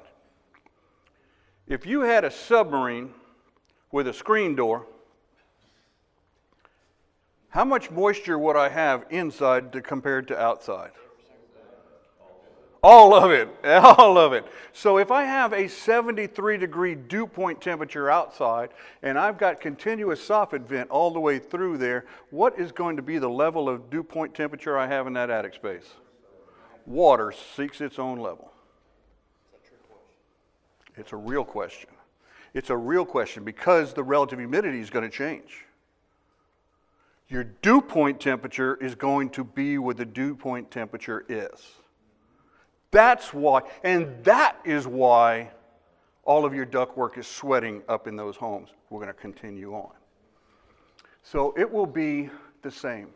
The grains of moisture are going to be the same. It's going to seek its own level. You've got screen doors all over your submarine right now. How fast is it going to reach that equilibrium? Yeah? Okay, so let's prove that out. In a well-ventilated attic, it's a 73-degree dew point temperature outside. 73-degree dew point temperature outside. Everybody got that so far? All right. If it is 90 degrees outside, my dew point temperature is what? 73. If it's 110 degrees in my attic space, same thing. What happened to my relative humidity? In the attic space, in my attic space, it is what? About 57, 58? Everybody see that? My curvy lines, that would be somewhere about 57, 58%. Up in the attic, at 110, what's my relative humidity? 32-ish. Did I change the level of moisture in that attic space? But did the relative change? It's relative to the temperature. So when I'm saying something's 30% or 57%, Doesn't mean a whole bunch of information to you, does it? Unless you know what? The temperature along with it. Does that make sense? Cool. All right, if you measure 85 degrees outside and 75% relative humidity, would you expect the relative humidity to be higher or lower in the 110 degree ventilated attic space? Because what? My bucket just got bigger. Absolutely it did. It's 110 degrees up in the attic space, same amount of moisture, but my relative humidity dropped dramatically. Does that make sense? So you're seeing what I'm talking about, relative humidity being that number is just basically useless for what we're trying to do? Good. 85 degrees outside, dew point temperature of 76. 85 degrees outside, dew point temperature of 76. Can you guys reach 76 degree dew points here? Oh, yeah. And I want you, if you did nothing else, get that cheap little one and hang it out your window. All you gotta do is crack your window that much, put it out the window, and just look at it between calls, and you're gonna see that that dew point temperature is going to be the biggest part of your calls during the summertime. All right, so I got that. My relative humidity is 75%. Is that right? Somewhere thereabouts. Well, if I go to that 110 degree ventilated attic space again, my dew point is still the same. Relative went to what? Okay. Didn't change the moisture, only changed the relative. Good. Good, good, good. All right, one more here. Let's try this one. In the cooling mode, you have a 75 degree return air temperature, yes? Oh, 73 degree return air temperature. It's 55% relative humidity. What would you expect the supply air relative humidity to be?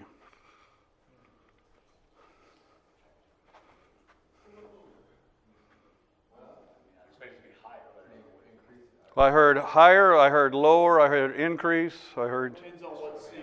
Depends on the sear, yeah. Sounds like a whole lot of swag there. Scientific wild-ass guess is what we got right there. I'm sorry, one more time. It's going to be near 95%. What was the relative humidity of the air at my evaporator coil? I'm going to help you. In order for you to be able to get the water to condense at your evaporator coil, you had to be at what relative humidity? 100%. So at my evaporator coil, it's 100%, because what did I do to the temperature? Lowered the temperature. If I lowered the temperature, I could raise the relative to 100%, making dew point happen. At dew point, the water runs out. How much did I warm it up between the evaporator coil and that first duct? Not much. A degree maybe, 2. But it's going to be near 95 coming out. So I've got 55% going in, 95% coming out, and I took water out of that. All I'm seeing right now is, can I have two different relative humidities in the same room? Yeah. So how much information does relative humidity give me in a house? Not much. Not very much. So let's prove that out. There's that 73.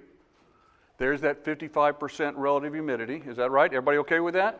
73, 55%, 10, 20, 30, 40, 55%. There's my dew point. There's about 56 degree dew points in that house. Now, if I have virtually the same level of moisture in that house, and we drop the supply temperature out at about 56 degrees, what's my relative humidity? Does that make sense? You getting it? Good. Interesting piece though right here. What's the supply air temperature coming out of your grills? 55, 56 degrees, right? What's your dew point temperatures in the room? The ideal, the good one that we're shooting for. What's that target number? 55. So if you have a designed 55-degree dew point temperature in your room, and you got 55-degree air coming out of that supply grill,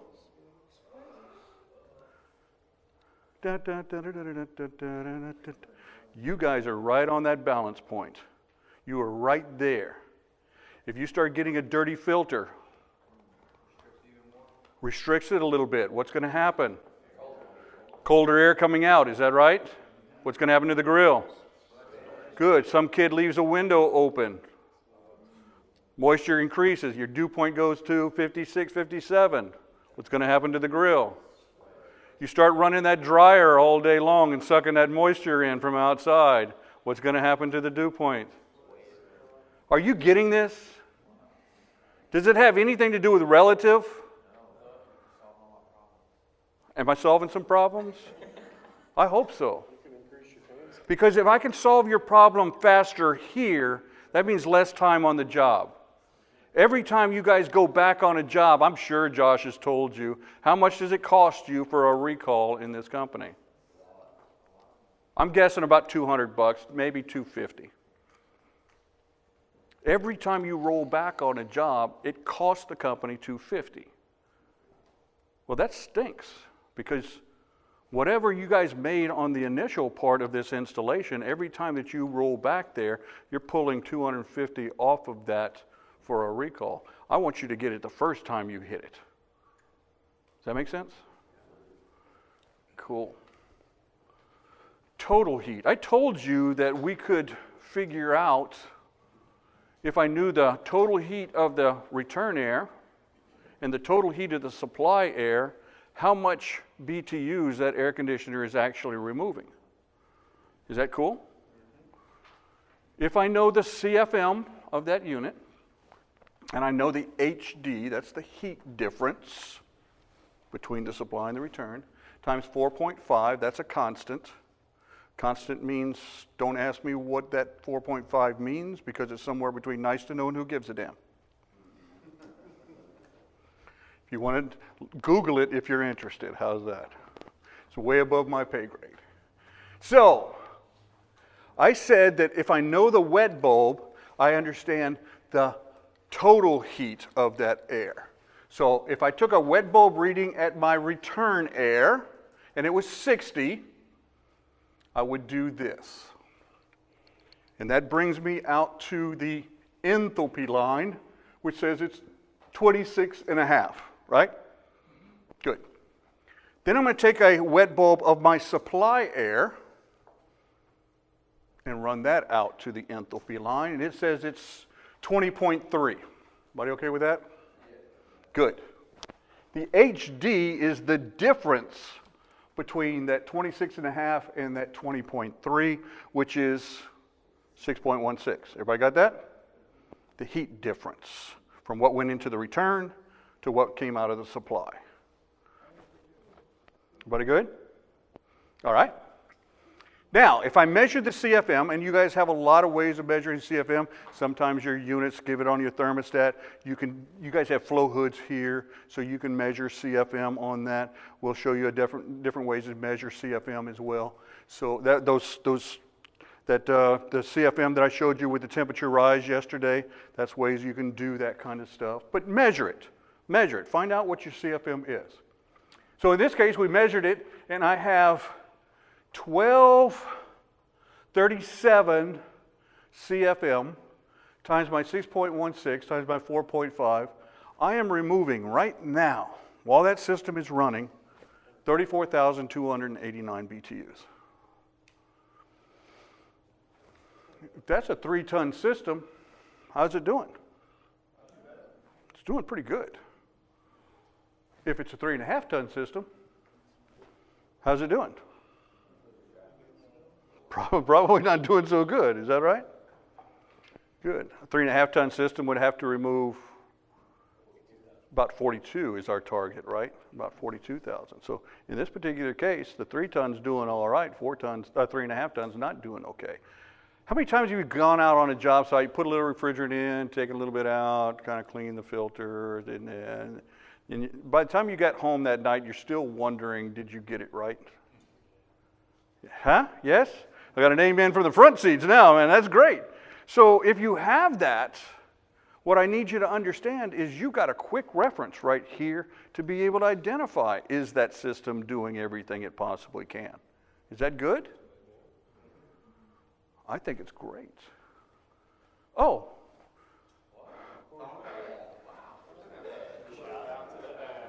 Shout out to the fat man. Thank you. All right. I'm going to make it so easy for you. All you have to have is a wet bulb of the supply, a wet bulb of the return, and you plug in the CFM. I'm not making you plot it out on a chart. I want you to know how to read long division, but I'm going to give you a calculator to do it. Does that work? You like it? Good. 34,289, exactly what we talked about on the previous version. You liking the app? Man, if I had the app when I was a young man, huh? God, dog. But I got all these formulas, and I got this whiz young man that works for us, and he's my Alex, right? He's my Alex. I say, Alex, look, I got this formula. Can you make it happen? And he goes, oh, yeah, we can just do a C++ on that puppy. And just, look, how do you like this? And I went, I like it. Good stuff. ECUs that are trying to use a psychrometer on this, and then there's not an access panel in the supply plenum, what would be an ideal location to take a read on this? I'd drill a hole in that supply plenum. You can't drill a hole in a supply plenum? And then carry a caulk gun and that sort of thing. Okay, well, wait a second. How am I going to get the pressure drop when I'm using the manometer? Best we can. Oh, okay. Yeah, look, drill the hole. You guys can buy plugs. They're little plastic plugs. You can get them on Amazon. Got a bunch of them. Drill the hole. I would take a piece of tape and put it on the end of my drill bit so you knew how far in you need to go before and stop, so you don't go too far and start going, well, I'm going to see if I can hit that coil. No, just put a little piece of tape on there. Do something. But you got to have a hole in the supply. You got to have a hole in the return. And what I did for my guys, and I heard it earlier, oh, you got to put a transition if the coil is too big for the heater. Good, we want that transition on there, and you're going to drill a hole there too, so we can have a static pressure on both sides of that coil. What I made my guys do, because the coils all fit, is we all ran a piece of 1/4-inch tubing in underneath the evaporator coil and on top of the heater, and that 1/4-inch tubing stuck out in the front about this far. And it kicked the coil up just enough to make it go towards the drain. That way I can take my manometer and stick it right on there. Value. All right. Good stuff? Good stuff? So, if I could make that better for you, if I could make it more value for you, let's take that same thing, because she's saying it's not cooling like my last one. And you know it is. You're taking the dry bulb readings at the return and the supply. She's got a 69-degree return air. Is it working? Yes, it's working. We just have to document this to prove it, because we want to have this information in our files. Yes? Because if we ever do, God forbid, you guys end up in court, you want to be able to prove that this system is doing, you designed it at 75, you're saying he's designed it at 72, and she's got a 69-degree return. Is it doing better than the design? There you go. Document it. We take our 60-degree wet bulb, just like we did before, and we're going to take our 69-degree dry bulb and draw it up. That's what's happening in our house. That's what's happening in the home right here. We're also going to do the supply air. Supply was a 50-degree wet bulb. I find 50 degrees and I draw a line out to there. When I do that, I'm going to take that 51-degree dry bulb supply air temperature and I'm going to draw it right there.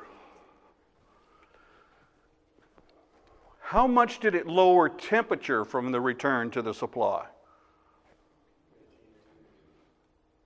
Got it? How much did it lower moisture? So watch this. Watch this. This is huge, and you're going to love this. If I draw a line straight across here, got it? This is how much moisture is taken out, and this is how much temperature is taken out. You with me? Good. So right now I'm going to take this and draw a diagonal line. That's my moisture, that's my temperature. 26.5 minus 25 is what? 1.5. 1.5 of my 6.16. 1.5 divided by 6.16 is 24%. My unit is removing 24% latent and 76% sensible. Huh? Right now, that's exactly what it's doing. You like that? It's different. I think this is gold. Because what it gives you the capability of understanding as a technician is I've got a system in high speed, and I'm getting 7624. I've got a system in low speed, and it's getting 9010, 95.5, whatever that happens to be. I don't know what it is. I'm asking you to start measuring and start telling me. Is that fair? As soon as I get my lab bill, though, you guys can cancel Christmas because I'm going to check it myself. I need you guys to get this information because what is it telling you? Because we all bought into the Kool-Aid that the longer it runs, the more it's going to dehumidify. And that's great. Low speed, it's going to run longer. But if the moisture removing capability isn't there and it turns into a 99.1 for some strange reason, I don't care how long you run it. Is that making sense? Feed me that information. I'm telling you it's going to be closer to that 90-10 than the 75-25. Cool? Cool. Wow. God, now we're going to have something that's going to remove humidity because the air conditioner can't. What would that be?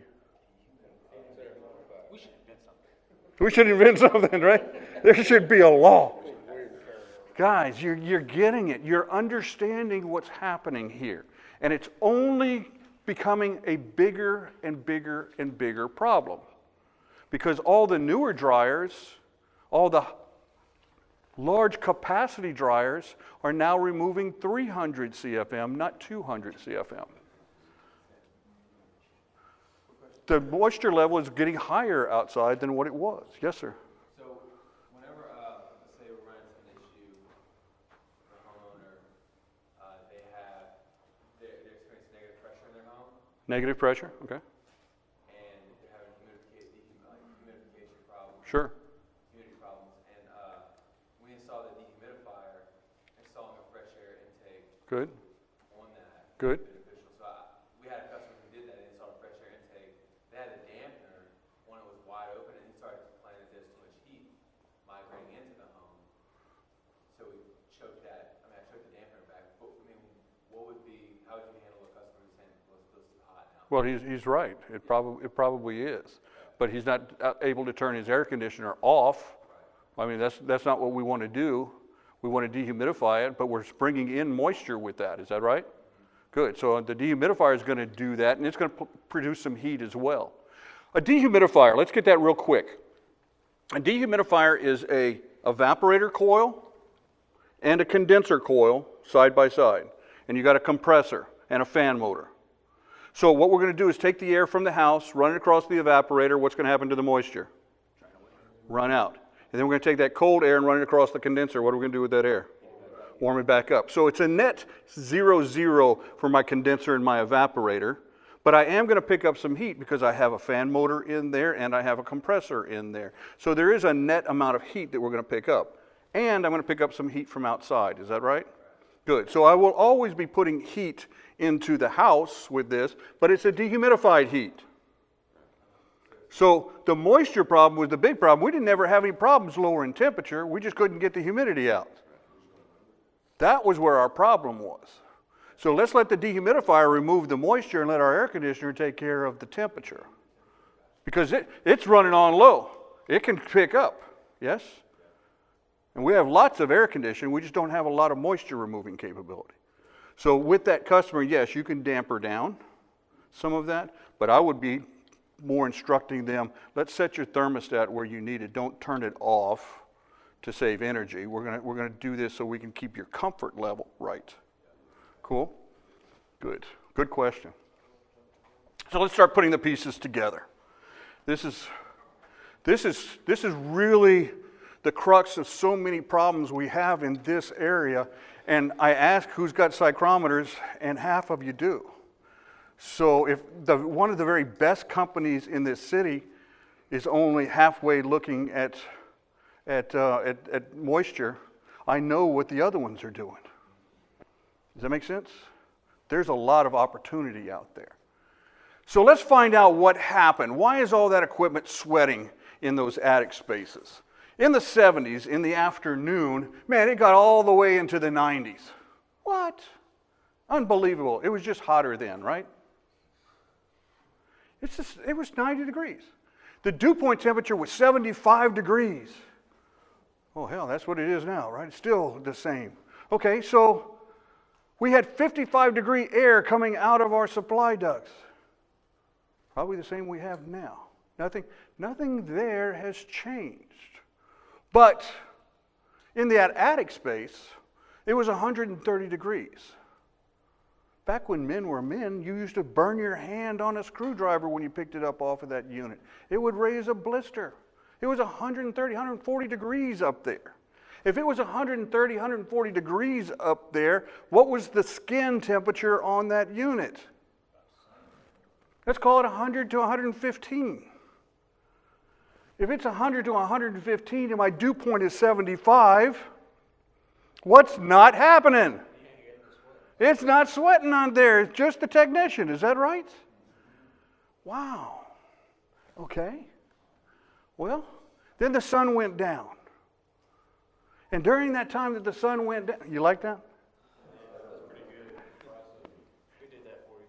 I did that. Alex, eat your heart out. Huh? I can make the sun shine.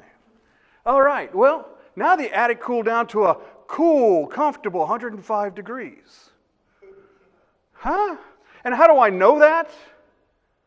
It's because we used to set the fan on that attic ventilator at 110. And usually it was running well into the night before it ever cycled off. So, wow. So it was 105 degrees up there, which cooled the skin temperature of that unit down to about 80, 85 degrees. And my dew point temperature is still 75 degrees. What's not happening on my unit? It's not sweating. Is that right? Cool. Construction today. Wow. We're going to have continuous soffit venting, right? Got to have all those holes all the way around that house. Man, we're going to cool off that attic space so your air conditioner doesn't run as much, huh? How cool is that? That's awesome. Outdoor temperature is a balmy 90 degrees now. And the dew point temperature went all the way up to the same 75 degrees we had in the 70s. Well, nothing changed there. We changed the house, though. We put the continuous soffit venting in there to cool that attic space. And we put, I don't know, some fans up there. And we might have added some of that radiant barrier plywood, right? Good, so we can cool that attic down even more.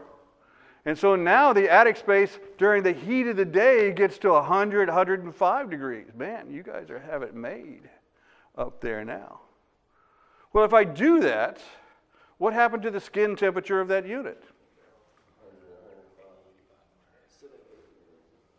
How about 80 during the day? If it's 80 during the day and I got a 75 degree dew point, what's happening on that unit? Well, think about that drain line. That drain line's got 34 degree water in it. What might be happening on that drain line up there? It could be sweating up there, is that right? What if I had a leak around that evaporator coil where that air is blowing on there? I got that 55 degree air blowing around that. What's going to happen on that section? That's going to be dripping. But right now, for the most part, it's not. Now, what's going to happen now is as the sun comes up first thing in the morning, we might have a 78 degree temperature outside. Your dew point 75. That means your relative humidity is really high because it's still got that same amount of moisture but a lower temperature. What's going to happen in that attic? It might be 79 degrees in there, right? It's cooled off up in that attic space now because it had lots of ways to be able to cool it off. We had soffit venting everywhere. 75 degree dew point, the skin of that unit is going to be what? Whatever it is? Yeah? And now what's happening? Rain everywhere. Yeah. That's the things that are happening, guys. We haven't changed the equipment enough to be an issue. And everybody's saying, oh, it's that train air handler. Oh, it's that root air handler. Oh, it's this air handler. They're all doing it. It's the AC guys. We haven't changed anything. Is that making sense to what you guys are seeing? How important is it to be able to measure dew point? Good. How important is it for you to be able to discuss dew point? I just talked with a building contractor here in town, and they were doing a number of homes, and they had some issues with everything sweating. Whole subdivisions were wanting to sue and all kinds of stuff like that. And we talked them through it and let them understand they should not be putting radiant barriers on their roof. They should not have continuous venting on the side of that home. We need to build our homes differently here than Kansas. And it wasn't until they were being sued that they wanted to listen to anybody. Yes, sir. So, it was good information because we got to a large contractor who was needing some help. So dehumidification came into it. These kind of options came in. Return airs in every room came into play. Wow. On a spec house, that's kind of important. So let's look at that morning outdoor temperature 78, 75 degree dew point, attic temp 79, 75, and what I want you to see is that whole bottom of that unit inside is soaking wet. It's full of water. What happened? Is it the attic that caused this?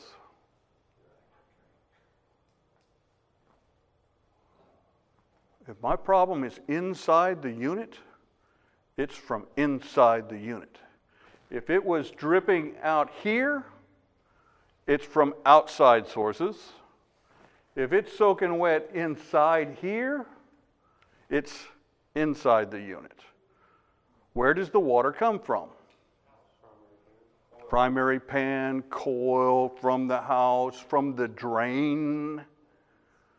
From the drain. What did we learn about the blower, the newer blowers versus the old PSC motors? They will move more air, is that right? If they move more air, what is that going to do to the suction side, the return side of that system? What's it going to do to the static pressure? It's going to increase it, is that right? If it's increasing it, could it actually be pulling water back up that drain line? If it holds it in that pan, it's going to overflow the drain pan, and you're going to get this, is that right? If you have very touchy return air on air handlers, if you have very touchy float switches, What is that telling you? It's not that water is pouring down. It means that the air is starting to suck it up. And you're getting this happening on that float switch. Could that cause your systems to be cycling off? Absolutely. It's not the float switch. It's the return air. Everybody getting that? Cool. All right. So, where did the water inside the air handler come from? It came from that coil. If I have 60-degree temperature now underneath, because I have no insulation here, it's going to sweat on the bottom as well. You're absolutely right. But I don't want you to go up into an attic space, see the water on the bottom, immediately say, oh, it's this, this, this, and this. And if you didn't check inside, you didn't see where this came from. You follow? Cool. You guys are sharper than a tack. Sir? Okay, so I slow the fan speed down, yes? No. What's happening to the temperature of that coil when I reduce the amount of heat going across it? Decreases, gets colder. Colder coil. If it's a colder coil, what's happening to this temperature? Colder, colder. What's happening to the supply air branch ducts now? Colder, colder, sweater, sweater. You got it? Every action, there's an equal and opposite reaction. Opposite. You think you're doing better, something's getting worse. Yes? Yeah. How important is dew point in y'all's lives? If you're trying to solve, one simple thing here, if you're sweating in the attic and it's because you've got this problem, you speed up the fan. If you're too humid in the house, but you're not sweating in the attic, you can slow down. Good. So we have to understand where our problem is. Is the problem in the house? The problem was in the attic. Is that right? So we have, everything that we do to make the house better, we could be making the attic worse. Is that making sense?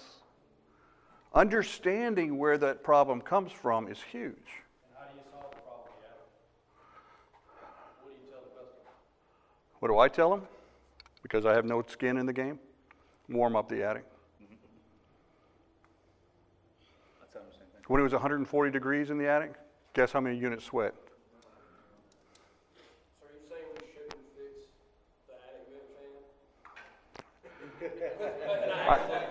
vent fan? I'm saying a good fix might be that wire nut on the black one fell off. I say that because I just left the house and he wants to go double fix and we just did 2 system installs.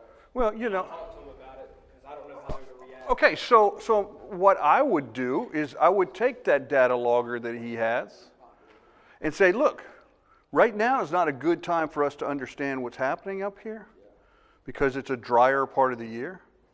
Let me put this in the spring. When we come do your maintenance contract, we have you under contract, is that right? If we don't, we can get him under contract because we want to do that. So if I put him on maintenance contract and I leave a couple of those, and I leave him there for a week, in the spring it's not going to be a big deal. He's going to have 70 somewhat degree dew point temperatures, good. And now we're going to measure that out. And if we start seeing that temperature is really low in that attic space, 105 degrees on the heat of the day, you better not be putting that up there, okay? Does that make sense? That's how I would play that. Does it make sense to you? Did I just incorporate a maintenance contract into a service call? Is that what you want to do? I think you do. I know when I sold my business, the only thing they asked me about is how many maintenance agreements do we have? Because that set the value of my company. Didn't ask how many trucks, not how many people. How many maintenance agreements? I had 1,000 per million. So that's a great KPI, is you have 1,000 for every $1 million of revenue that the company brings in, you should have 1,000 maintenance agreement customers. So that's a good KPI number for you to look for, okay? All right. Well, look at that return air right there. Is it a little small? Yeah, so probably would be very restricted, probably where that water's coming from right there. So, okay, so here's a popular thing, and I love this because I could solve a lot of problems in this market. You guys are a big gas heat market? Oh, yeah. Yeah. Okay, so how many 90%ers y'all sell? Not a ton. Not a ton. But what if it solved a problem? What if you have brand new wood floors throughout the house, you got an old 60% furnace in the closet, you guys are changing it out, and you say, God, I see all this beautiful flooring you have here. Do you have anything that you want to protect that with? What about if I did something where that, does your unit sweat in this closet all the time? Oh yeah, it's always dripping water. You see it all over, right? You see the mold in the closet space. We'll talk about that. Let's see what happens here. In this particular case, we've got an air handler. It's in the closet, and up in the attic, I have a 100-degree attic temperature. And I have a 76-degree dew point. Is that real? Good. So the home is 74-degree dry bulb, 55-degree dew point. Is that real? Is that good? Yeah, it's doing what it's supposed to do. So what if I'm measuring inside that closet with the door closed? Wouldn't I see close to a 92-degree dew point, dry bulb temperature in that closet? Yeah. What about a 76-degree dew point? Why is it 76-degree dew point there? Same as the attic, right? It's a big hole. It's a screen door to my attic, screen door to my outside. Well, if I've got 53-degree supply air temperature inside that unit, that skin on that unit might be, I don't know, 76 degrees? A 75-degree dry bulb with a 76-degree dew point? What's it going to do? Sweat. Well, what am I going to do to solve that problem? Seal the top of the closet. Yes? Absolutely. So what do? We shove insulation right in there. Oh, we're smarter now, aren't we? Yeah, we're smarter now. Shoving that insulation in there doesn't do squat, does it? But when the other guy did, right? Because we're too smart for that. When the other guy did that, let's see what happens now. Well, the closet is now 78 degrees because it stopped the heat from coming in there. Is that right? But the dew point is still what? And what happened to the skin temperature on that unit since it's now only 76 degrees in that closet? The air handler now is a 73-degree dry bulb temperature. 76-degree dew point, it's sweating worse than before we went there. Is that making sense? Put a space heater in it. Yeah, a mullion heater on the side of it, yeah. So, okay, so we're going to seal off the top. And when we seal off the top, that means we can now make a bigger return air, because what's the one thing we know about all units that are in a closet? The return air is way undersized. So if I seal off the top, I can make that whole closet the return and put it on a stand. Does that make sense? If I put it on a stand in there, I can make that return air the whole length of that closet. And you know what I did in mine? Because I don't like attic units because I'm old. I've been there. I put mine in a closet and I put the return air way at the top. Because in a warm climate, it's high and high. I want to take the heat off the ceiling, I want to take the moisture off of the ceiling, and I want to bring it in there. Where's the motor? Low. Where's the motor noise? Low. If I put the return air high, what did I eliminate? That's an added bonus. So I put that up high, put that down there, and I can make it as large as I needed to have it to make it quiet. Wow. Bonus. And what did I do to the temperature coming out? It went from 53 to 55. So now Now it's not causing the grills to sweat anymore. Wow, that's awesome. But what I need to do is put some Pookie there, right? Think about it. If you just poured water, would it go through? That's what you need to start thinking about, because that's the moisture path. So put some Pookie there, Pookie up that, make it really, really nice. Now what's going to happen is my closet is going to have the same temperatures as my return air in my house. I've got a 52-degree dew point. What does that tell you? That air handler is going to have to get real cold in order to be able to make it sweat. Does that make sense? If you had $20,000 worth of brand new hardwood floor you put down, would this help protect it? Absolutely it would. And you say, well, Rick, that's all fine and good for your air handlers, but what about that gas heater? And that's why I ask you, how many 90%ers do you guys sell? And you said very little. And I said, well, maybe we need to offer that as an opportunity to fix the problem that nobody else in this city is going to be able to fix. Because why do we sell 90%ers? Oh, we don't sell those. Well, we're only selling off of efficiency. Why don't we sell on being able to take care of the bigger picture? Does that make sense? Okay, so it's 90%. So your furnaces, the old furnaces that we used to have with a big single wall pipe coming off to vent it, that was about a 68% furnace. 68% of the cost of the fuel went into BTUs. The other went up the flue pipe, okay? Then we started selling 80%ers. That became a norm about 20 years ago-ish. 80% was the low end. That's predominantly what you guys are selling. So of that dollar that you're buying, 80 cents heats the house, 20 cents goes up the flue. A 90%er, we call that sealed combustion, they have plastic venting on there. Plastic PVC comes off to vent that. Because we extract so much of that heat out of the chambers that it's just kind of cool going out, and we have to blow that out with an exhaust fan. So that would be a 90% furnace. And we have, what do you guys have, 92s, 95s, 96?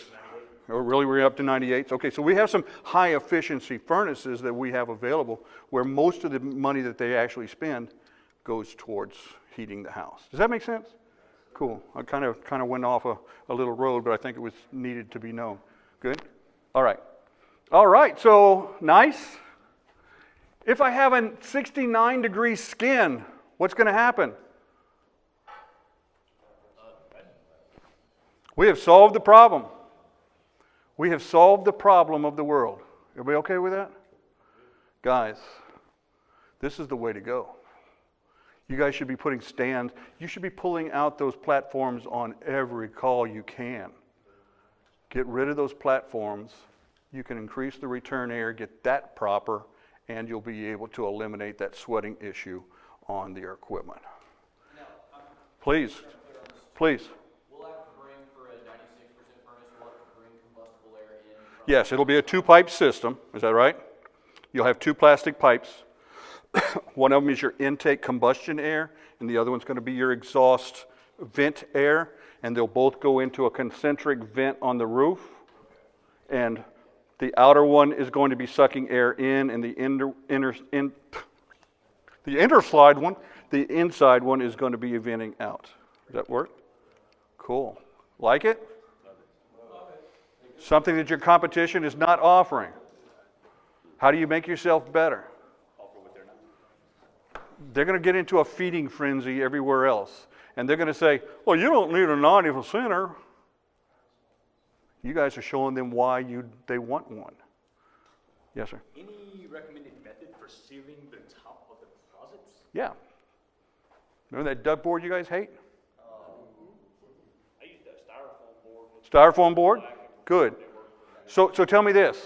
Where is if it's styrofoam with that metal on one side, the metal go to the attic, or does the metal go to the closet? Does it? So think about it. See, so this is good, right? Because now we got to start thinking about where's the moisture flowing. So if I have insulation, closet, and I have a vapor barrier, is the moisture going to penetrate the insulation down to the vapor barrier and then condense inside?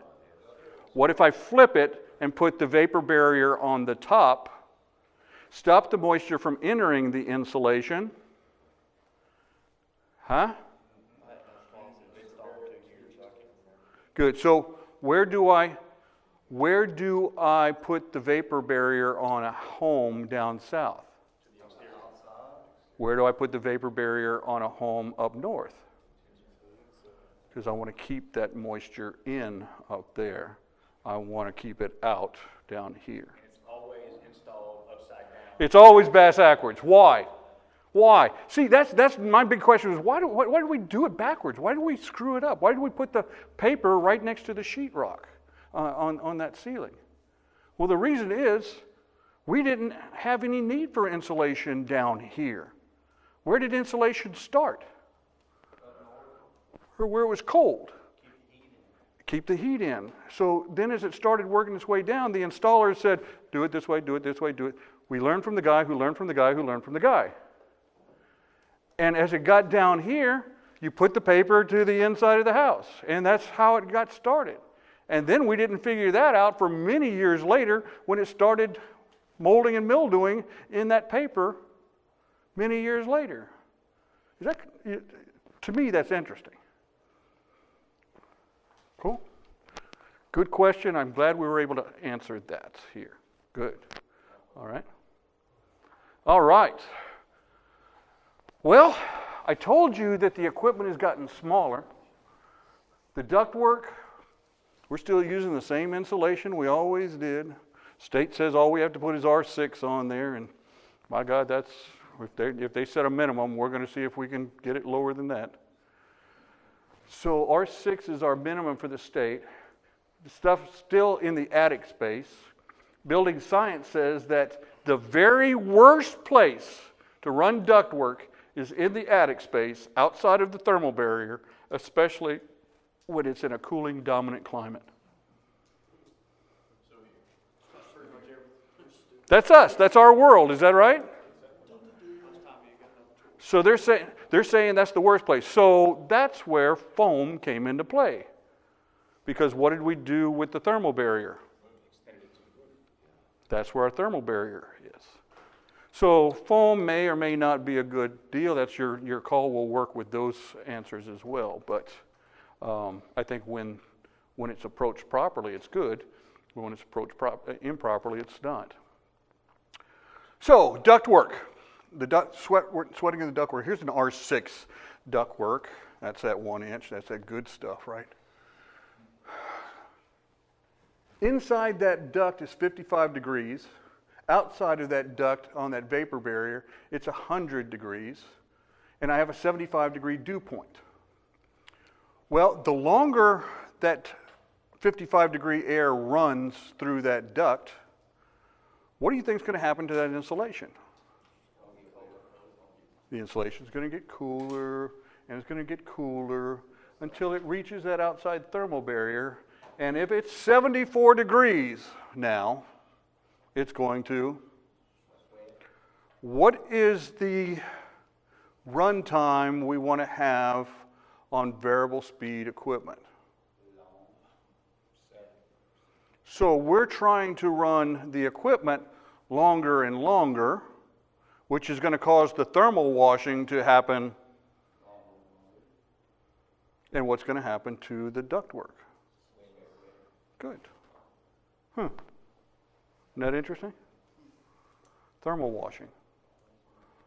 So what would happen if I'm putting those two ducts together and I don't seal it, right? I leave a little gap in there. Or you say, well, I'm going to check the temperature of that ductwork, and you start shoving your thermometer in there and start busting holes in there. It's not a big hole. It's only that big, right? If it's only that big, it's only going to be that much air that comes out of it. If that much air starts coming out, it's just going to keep filling up inside that balloon with cold air. Thermal washing is going to happen what? Faster. So now it's 70 degrees on the outside of that thermal barrier, or that vapor barrier. It's sweating a lot, is that right? Not yet. Not yet. Hold off on that one. Hold off on that one. Well, what if you had that two-stage? How long do you want it to run? Because right now, on a two-stage system, I've got a warmer coil on that low stage, so it might be 57 degrees there, but my run time is how long? Yeah, and it's going to eventually reach that as well and start to drip. Now, undersizing the ductwork or dehumidification mode. If I undersize the ductwork, what's going to happen to the coil temperature? If I put it in dehumidification mode, what's going to happen to the coil temperature? Good. So either way, I've got a colder coil. Will they both take more moisture out of the house? They will both take more moisture out of the house. But the problem lies in that now the coil is colder, so my temperature on my inlet side of my ductwork, or supply side of my ductwork, is going to be colder as well. What's that going to do to thermal washing? Speed it up. Bang. Yes? Good. I think you're seeing what's going to happen and where this is coming from. I need you to just walk through it in your mind from time to time and say, what's really happening here? So what do you think a thicker insulation is going to do? It won't thermal wash near as quick. Is that right? And if I can keep that skin of that unit, if I can keep the temperature in the attic higher, what's it going to do to the skin of that duct? Keep it warmer. So this, in conjunction with this, is where we need to start thinking. Is that right? Because now what's going to end up happening is it's going to take a lot longer for it to get out there. And it might be 79 degrees by the time I finally get it out to the outside. And if that's 79 degrees and I got a 75-degree dew point, winner, winner, chicken dinner. Good? All right. So what if I have a hole in the vapor barrier? You know, you've done it. You're pulling the flex duct across the attic space, and it does one of those. What do? Oh, yeah. When you do you tore about a quarter-sized hole in that vapor barrier. Yes? You tore a quarter-sized hole in there. If you have water on one side, quarter-sized hole, and then dry insulation on the other, what's going to happen? When does it stop? It doesn't stop. It doesn't stop. It keeps filling that insulation with moisture. Is that right? If it keeps filling that with moisture, now I'm going to condense where? Inside the ductwork. Now I've got that diaper. Yes? Now I've got that diaper filled with the water here. So this is an inside the duct problem. Inside water comes from where? From the vapor barrier being breached. Is that making sense? Cool. So the vapor barrier gets breached. This is now starting to, and now what's going to happen on the outside, since I have virtually no insulation here? It's going to now start to what? Sweat out here. Everybody got that? I don't want you to stop when you see the wet out here and say, oh, it's the attic space. They have breached vapor barrier on there. If you have water inside there, it came from there. Good? How important is it to seal your vapor barrier watertight? If you were in Kansas, how important would it be? Down here, how important would it be? It's huge. It's huge. Got to make it watertight, frog's butt tight. Yes? Absolutely. Crazy old man, huh? See, that's when you get this old, you can say stuff and people just say, crazy old man. Wait, when they touch together, when the ducts touch together, huh? Never have ducts touch together. They're always with plenty of space. Watch what's going to happen. See that red dot? We're going to measure the attic temperature on that red dot. And the attic temperature is 100 degrees. That red dot says it's going to be 100 degrees there. Yes? What's going to be in the cleavage? Colder. I lost him when I said cleavage. He went, duh. So we have a much colder right there because the attic temperature doesn't see it. Is that right? Oh, all right. So what's going to happen in that area? Yeah.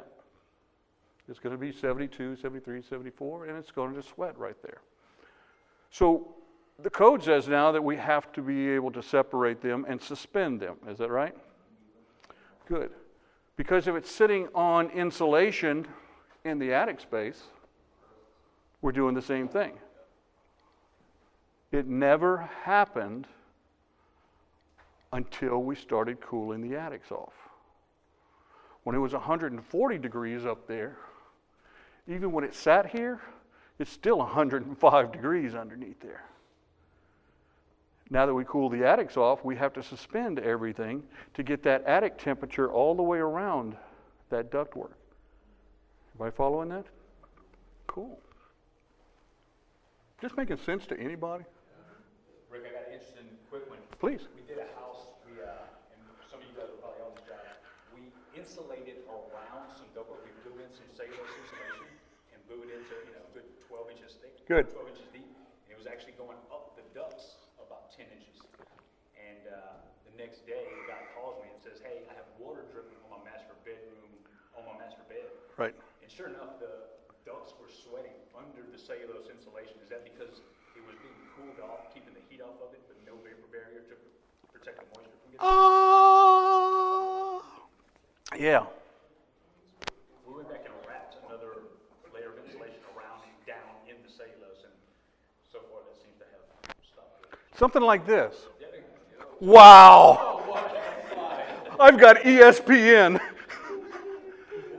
That looks more like Fox. How cosmic is that? What happens? What temperature do you expect to see here with that duct buried?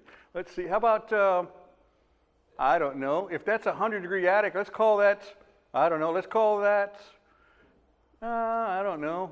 What about here, let's call that 95. Yes?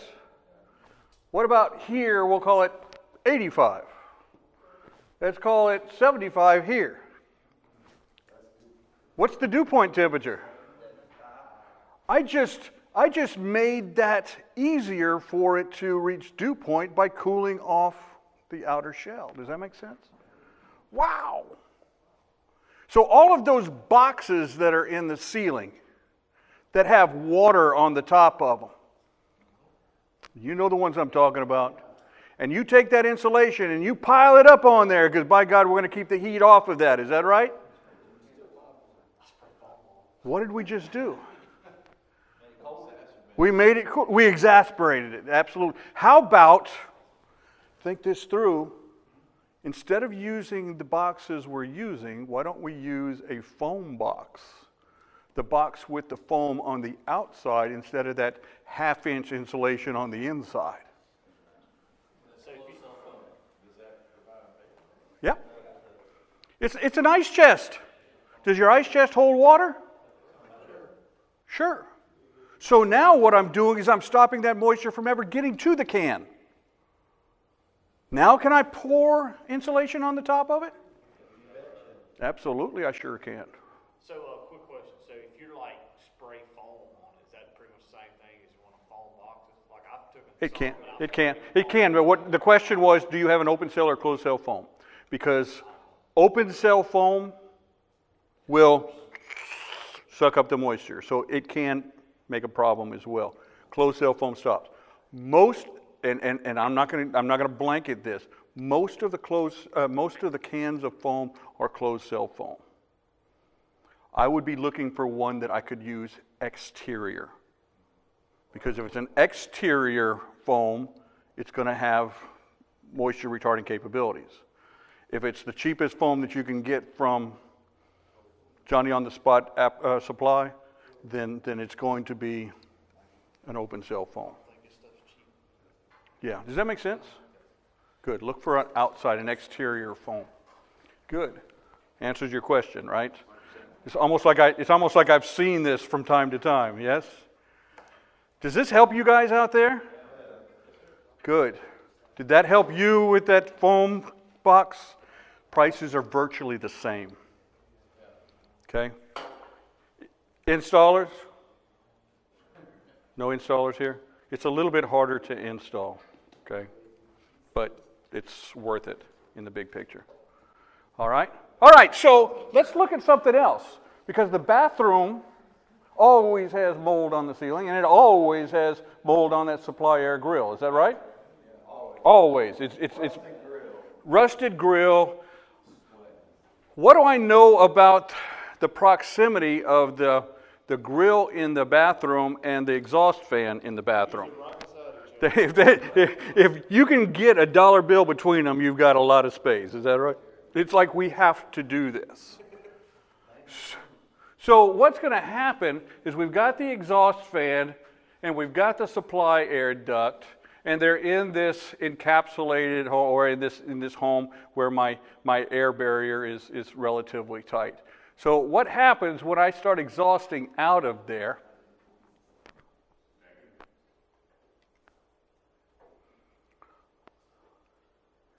When it starts exhausting out and that exhaust fan shuts off, that dryer comes on, it's going to start sucking air in through that, right? Because we've got that good damper on that exhaust fan, right? You know the good one? Yeah, that or was never installed, or if it was installed, it's upside down. It's upside down, yes. Always upside down and laying open. So that is a huge hole right there, and that moisture comes in right along that ceiling. Is that right? If that moisture just raised the dew point up, if the dew point rose up, and that 55-degree grill is going to now start to, does that make sense? Every time that dryer comes on, but in your house it never shuts off, so it's always sucking in there. Yes? Good. What if in this mechanical room, we put a threshold down at the bottom of the door, close the door, and then put a barometric damper in the exterior wall. So whenever the dryer came on, it opens up, brings in air, and exhausts it right at the source instead of through the entire home. I am really working, and I'm pushing real hard with a couple of mechanical vendors right now to be able to build the exhaust for the dryer, that can that works for the exhaust on the dryer, putting a barometric damper in that, so whenever they install it, you've got that right there in that same room. So we're trying to get that built for you guys. So nice? Good. Something. It's something. All right. So the typical supply air temperature at the grill is what? 55 degrees. If I just bring in a little bit of moisture, is that going to be up higher than a 55-degree dew point in my house? Yep, absolutely will. So there's the problem. We can also put a damper on that. You have some 4-inch dampers. They're spring-loaded. They got a gasket around there. Put it in. Put it in. Stop that hole from just being a big hole in your house.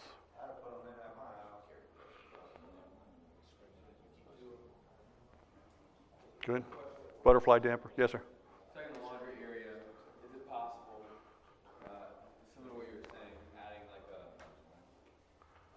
makeup air, like from a grill in the roof, like a supply grill, like a supply box? Yeah, you could for the roof. I mean, you could come in through the roof, but what you're going to smell in that room all the time? Have you ever smelled asphalt shingles during the summertime? Yeah, it's going to smell tar. What if you did like out of the soffit? Absolutely. Where don't I want to take it from? See, I got to talk to you about all these things because I'm going to say that, and then you say, well, you told me. Where don't I want to take it from? If they have ivy growing all over the side of one of their houses, do I want to take it in there? Where's the dryer vent exhausting out? Do I want to bring in fresh air right there where that's at? No, I don't want to do that. What about on the back patio? Uncle Rick goes outside and smokes, but you know what's worse than that? That's where the barbecue pit is, absolutely. Carbon monoxide, absolutely. What about near the garage or near the carport? Same, generator. Just know where you're getting your makeup air from. Good? Cool. Good thoughts. I like that. Is it possible, like, what if you were to, could you put like a filter, like you could put like a return air? Yeah, absolutely. You can put a filter. Outside air. You can filter the outside air, but it's gonna stop quarters and small children from going in there. Everything else is going through. Okay, smells are going to go right through a filter. All that, that's all gone. Pollen is a big particle, so yes, you want to pre-filter that. Absolutely. Cool. All right. Well, it's a hot, wet day. You're going out on this service call. Customer says, "I've got one grill that's dripping." It's just the one right there in that living room. One grill that's dripping. It's a hot, wet day. Outdoor temperature is 97 degrees. Dew point temperature, there we hit our max. We hit the 82-degree dew point temperature day. But we're looking at the indoor stuff. She's got 73 degrees inside. She's got a dew point of 54. Her world is good. Yes? I mean, this is about as good as a scenario as we can get on that kind of a day. And you're in there and you're struggling. You're looking at this grill, it's dripping. You've checked all the others. The bathrooms are fine. Everything's good except this one right here in that living room. And while you're looking and you're taking your numbers, that kid just blows past you. And when's that kid home? Well, during COVID all the damn time. But he's home during the summertime. Does that make sense? And how often does the door open in your house? About as often as the dryer runs? Yeah, do. Have you noticed when you go into the 7-Elevens, the Circle K's, the Stop and Robs, they always have that yellow cone right there at the door. And what's right above that door? A sweating vent, because every time you open that, the dew point temperature raises and it drips there. Does everybody get that? Cool? Good. Follow the moisture. Don't forget that the moisture could be coming from where they installed that box at the ceiling. Because if the sheetrock guy cut this big of a hole and the box is only this big, you got a lot of space for, so what are you going to shove in there? Shove insulation in there. There you go. That stopped everything, right? We're going to do what? We're going to spray foam it. Absolutely. We're going to spray foam it. We're going to stop that moisture from coming through there because it'll drip. I had a very large distributor say, you don't get problems there. We don't see any of those problems. We've been doing this for a long time. And I said, bullshit. And what they found by doing or envelope testing, that's the biggest place we see holes in a home, is where the boxes penetrate the ceiling. Okay? Does that make sense? Cool. So, let's get down to required mechanics. Let's take a break. Everybody learned something so far? Oh yeah. So your day is good. I learned how to use their coffee pot this morning, so I'm feeling like something else is going good. All right. I like it. I'm glad you guys are learning something. I'm glad you're, it's funny because even at the breaks this time, it was, okay, at my house, it's this. And I was talking with him yesterday, and I said, I love this class because as I'm teaching it, I can see you guys and the wheels are spinning. And it's usually that question that comes up at the break and it says, okay, at my house, we have, and it's all, as long as we can satisfy our own homes, then we'll worry about whatever our customers need. But let's get number one taken care of first. So good. Different perspective on moisture? Yeah, moisture is evil. And I need you guys to start measuring it so that you can identify how much of a problem it really is.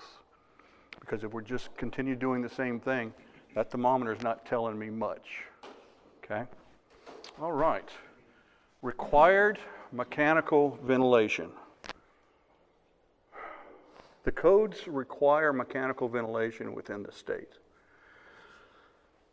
The builders in the state of Louisiana have dominated some of the codes and basically took the codes and made them more lenient.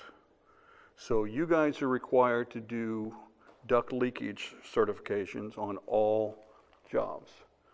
Builders are not necessarily required to do envelope testing on the house. So where did I say the best opportunity for us to be able to stop the moisture comes from? That outside. If they're not doing envelope testing or not required to do envelope testing on the house, then how do you know what size unit you're supposed to put in the first place? I could build a 2,000 square foot home, and the more leaks I have on that outside edge, the more air conditioning I'm required. Is that right? If nobody's requiring them to check how much leakage it is, even your manual J is a swag. Is that right? Good. So, required mechanical ventilation on a 2,500 square foot home, if it was implemented properly within the state, would require 60 to 90 CFM of continuous air. Now the code is specific. It says continuous. When does your mechanical ventilation shut off? It's continuous. So you've seen the mechanical ventilation brought into the return air. You've seen that fresh air duct brought into the return air, and they just hook it to the return air plenum. Is that right? When do you get fresh air? When the unit's running. So a good part of the year when the unit's not running, where's your fresh air?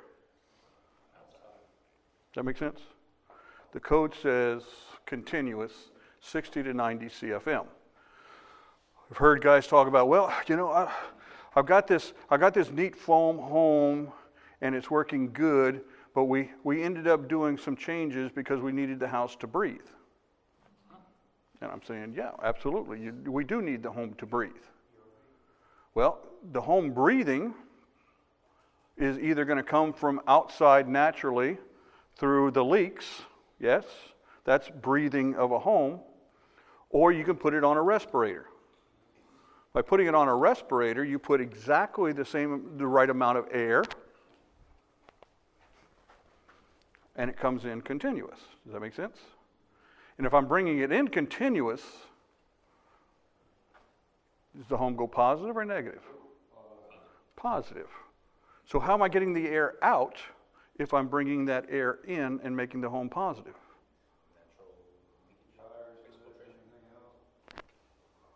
The dryer vent, the exhaust vent on the bathroom, maybe the stove, maybe the kitchen hood, maybe the fireplace. It's always going to be leaking out, and those are good things because now that moisture is not pushing its way in. Is that right? Yeah. Good. So positive pressure ventilation is a good thing. We're keeping the moisture out. What about dust? Yeah, pushing that out. Yeah, so slight positive pressure ventilation is huge. Is that right? We'll talk about that. Negative pressure increased in the home. So what's happened in our homes is we've increased negative pressure. Bigger kitchen hoods. Oh, gotta have the big one, right?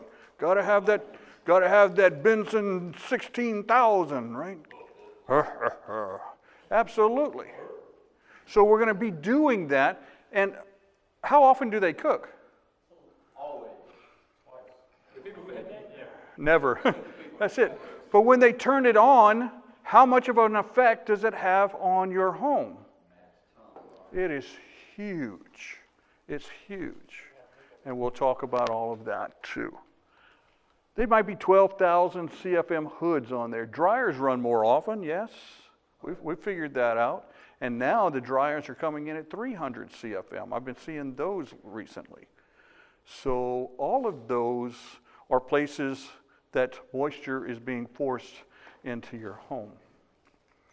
So Grandma's house, it was natural ventilation. It breathed because there were so many leaks in that home. It just leaked in, leaked out. That was okay because Grandma had all those little space heaters. Where were they vented? Yeah, vented. We don't need no stinking vent. Hell, you dropped a quarter and you had to go underneath the house to pick it up. There was so much leakage, you didn't have carbon monoxide problems. But now that the home has gone tighter, and you have a water heater in that closet, and the home has gone negative because of the dryer or the kitchen hood, where is it going to get that air from? Where's that carbon monoxide going to be now? See, we haven't figured that out down here yet. We've been fighting that up north for a lot of years. We're just figuring it out down here. Carbon monoxide, and we have to start measuring for that. And nobody's measured for carbon monoxide for years. Why? Because the houses were loose, they were leaky. But now that it's tightening up, I'm telling you, carbon monoxide is going to be problems you guys need to pay attention to. That's another class. If I'm going to build a Yeti, I don't have that leakage anymore. If I'm going to build that Yeti, I'm going to have to bring in mechanical ventilation. I'm going to have to put my house on a respirator now. Bring that mechanical ventilation so that house can breathe. The code says in our zone 2, right there, it says 5 air changes per hour in climate zones 1 and 2, and 3 air changes per hour in climate 3. All right. So we need to have 5 air changes per hour. Wow, that's a lot of air that we're going to have to work out. But they shifted it. Your new homes in this state need to be built to less than 7 air changes an hour. And mechanical ventilation is required when the home is built to 3 or less. Well, if nobody's requiring the envelope test, how do you know that it's at 7? Oh, it is because we don't want to buy the mechanical. It could be still 15 air changes an hour in that home. It could be very leaky. We don't know. Nobody's testing. So, the builder's not testing. We're not testing. We're not going to find out whether we need to have mechanical ventilation. It says mechanical ventilation is required when a home is built to 3 or less air changes at 50. If we're not required to test it, then we don't know when we have to require mechanical ventilation. I'm going to tell you, though, that through experience, if it's a foam encapsulated home, chances are you're down at about 1 air change an hour. So if I was to do a foam encapsulated home, I'm bringing in mechanical ventilation into that home. Mine I tightened up without having to put foam in there, just tightened it up by sealing everything up, and I ended up at about 2 air changes an hour. So mechanical ventilation is required in my home. So I'm going to tell you that it can be done with or without foam. If you do see a foam home, you may want to continue. And that was the question earlier, was do I have this foam home, but the humidity levels are still high. I said, there's no ventilation. He said, no. Okay, got to ventilate. There's types of ventilation, is exhaust, balanced, and supply ventilation. Or negative pressure, neutral, and positive pressure ventilation. Negative pressure ventilation should never be used in the Deep South. In our marketplace, we should never be in negative pressure ventilation. What is a kitchen hood? What is a dryer? You're getting it? We're using it, so we need to be able to compensate for that somehow. Balanced pressure, those are those ERVs or HRVs. Now, an ERV is great, HRVs are great if you're in Kansas. But they don't remove enough moisture on an ERV in our marketplace to justify the cost.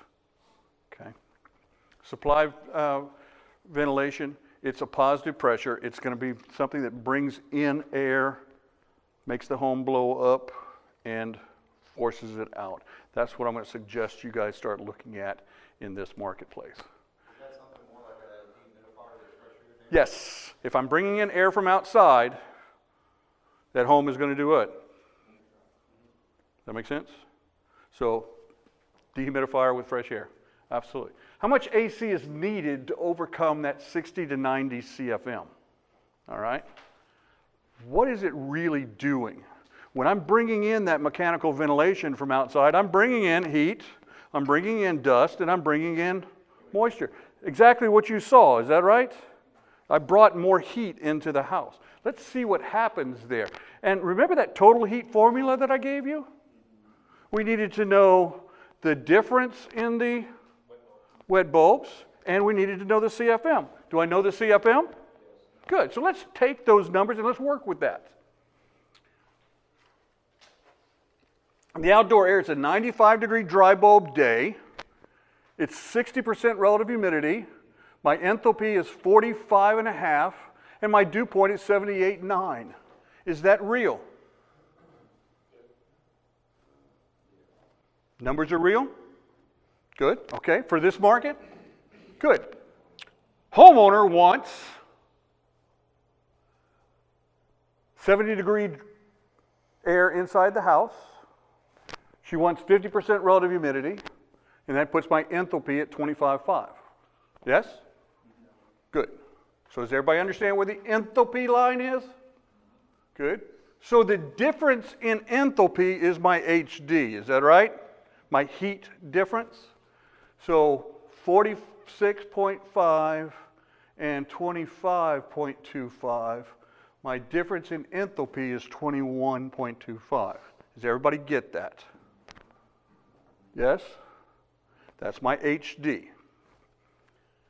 If I had CFM times my HD times my 4.5 constant, I am bringing in 5,700 BTUs at 60 CFM.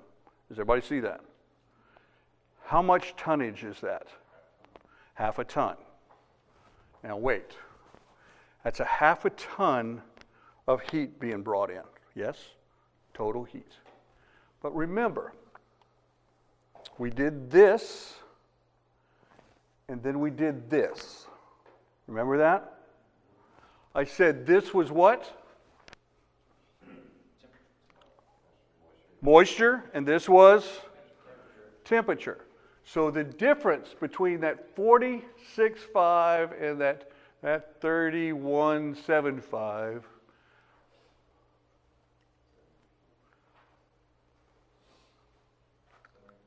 70% latent and 30% sensible. So what am I really bringing in with that ventilation air? A lot of moisture, is that right? A lot of moisture. Huh. I'm bringing in 70% latent and 30% sensible, and my air conditioner removes 75% sensible and 25% latent. Does anybody see a train wreck waiting to happen? Yeah. So if I brought that in just with some sort of a motor and ducts somehow, or left the fan on my air conditioner to satisfy the code, what's going to happen very quickly inside that house? Awful muggy, awful. So that's what we figured out with the engineers I was working with down in New Orleans, is they figured out real quick they can't recommend a ERV or a fresh air damper ductwork system because they're bringing in more moisture than the air conditioner can actually take care of. So the answer is not don't bring in mechanical ventilation. We still need the house to breathe. The answer is bring it in through something that can help remove the moisture, even during those off seasons. Does that make sense? Cool. So let's do it with 90 CFM, because I said somewhere between 60 and 90, depending on what part of the code you're reading. If I do it with 90 CFM, I'm looking at 8,600 BTUs. Everybody good with that? Okay, and it's 70% latent. Is that right? Yes? Okay, so let's take that. 8,600 BTUs times my 70% latent. I have 6,000 BTUs of latent coming in. You follow that so far? How much is 6,000 BTUs? Half a ton. So if your air conditioner is 75-25,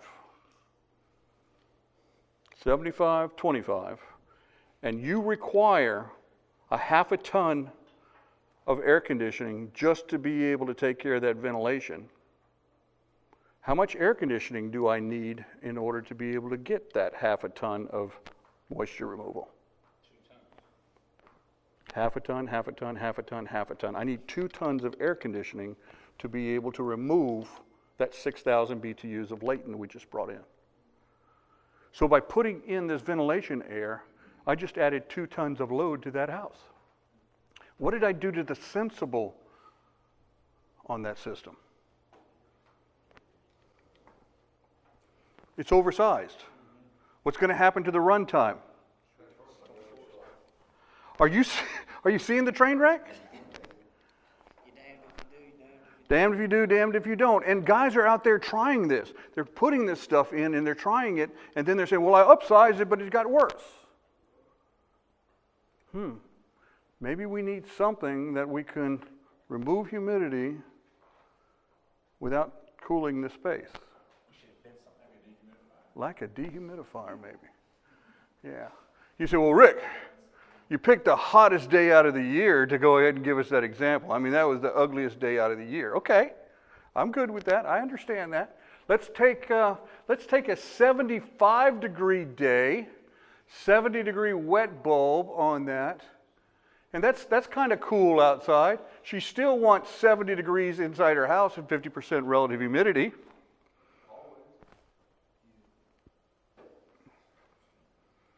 What am I bringing in now?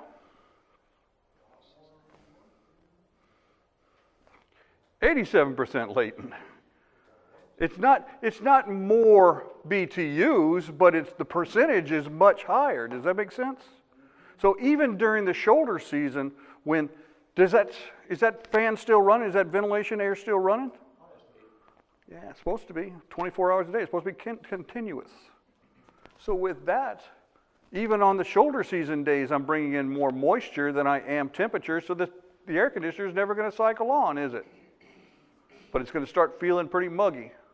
And then she's going to walk into that thermostat and drop that down so she can put that big 4-ton unit on to be able to remove that moisture, when she could have had a dehumidifier with a small compressor removing the moisture. Does that make sense? Cool.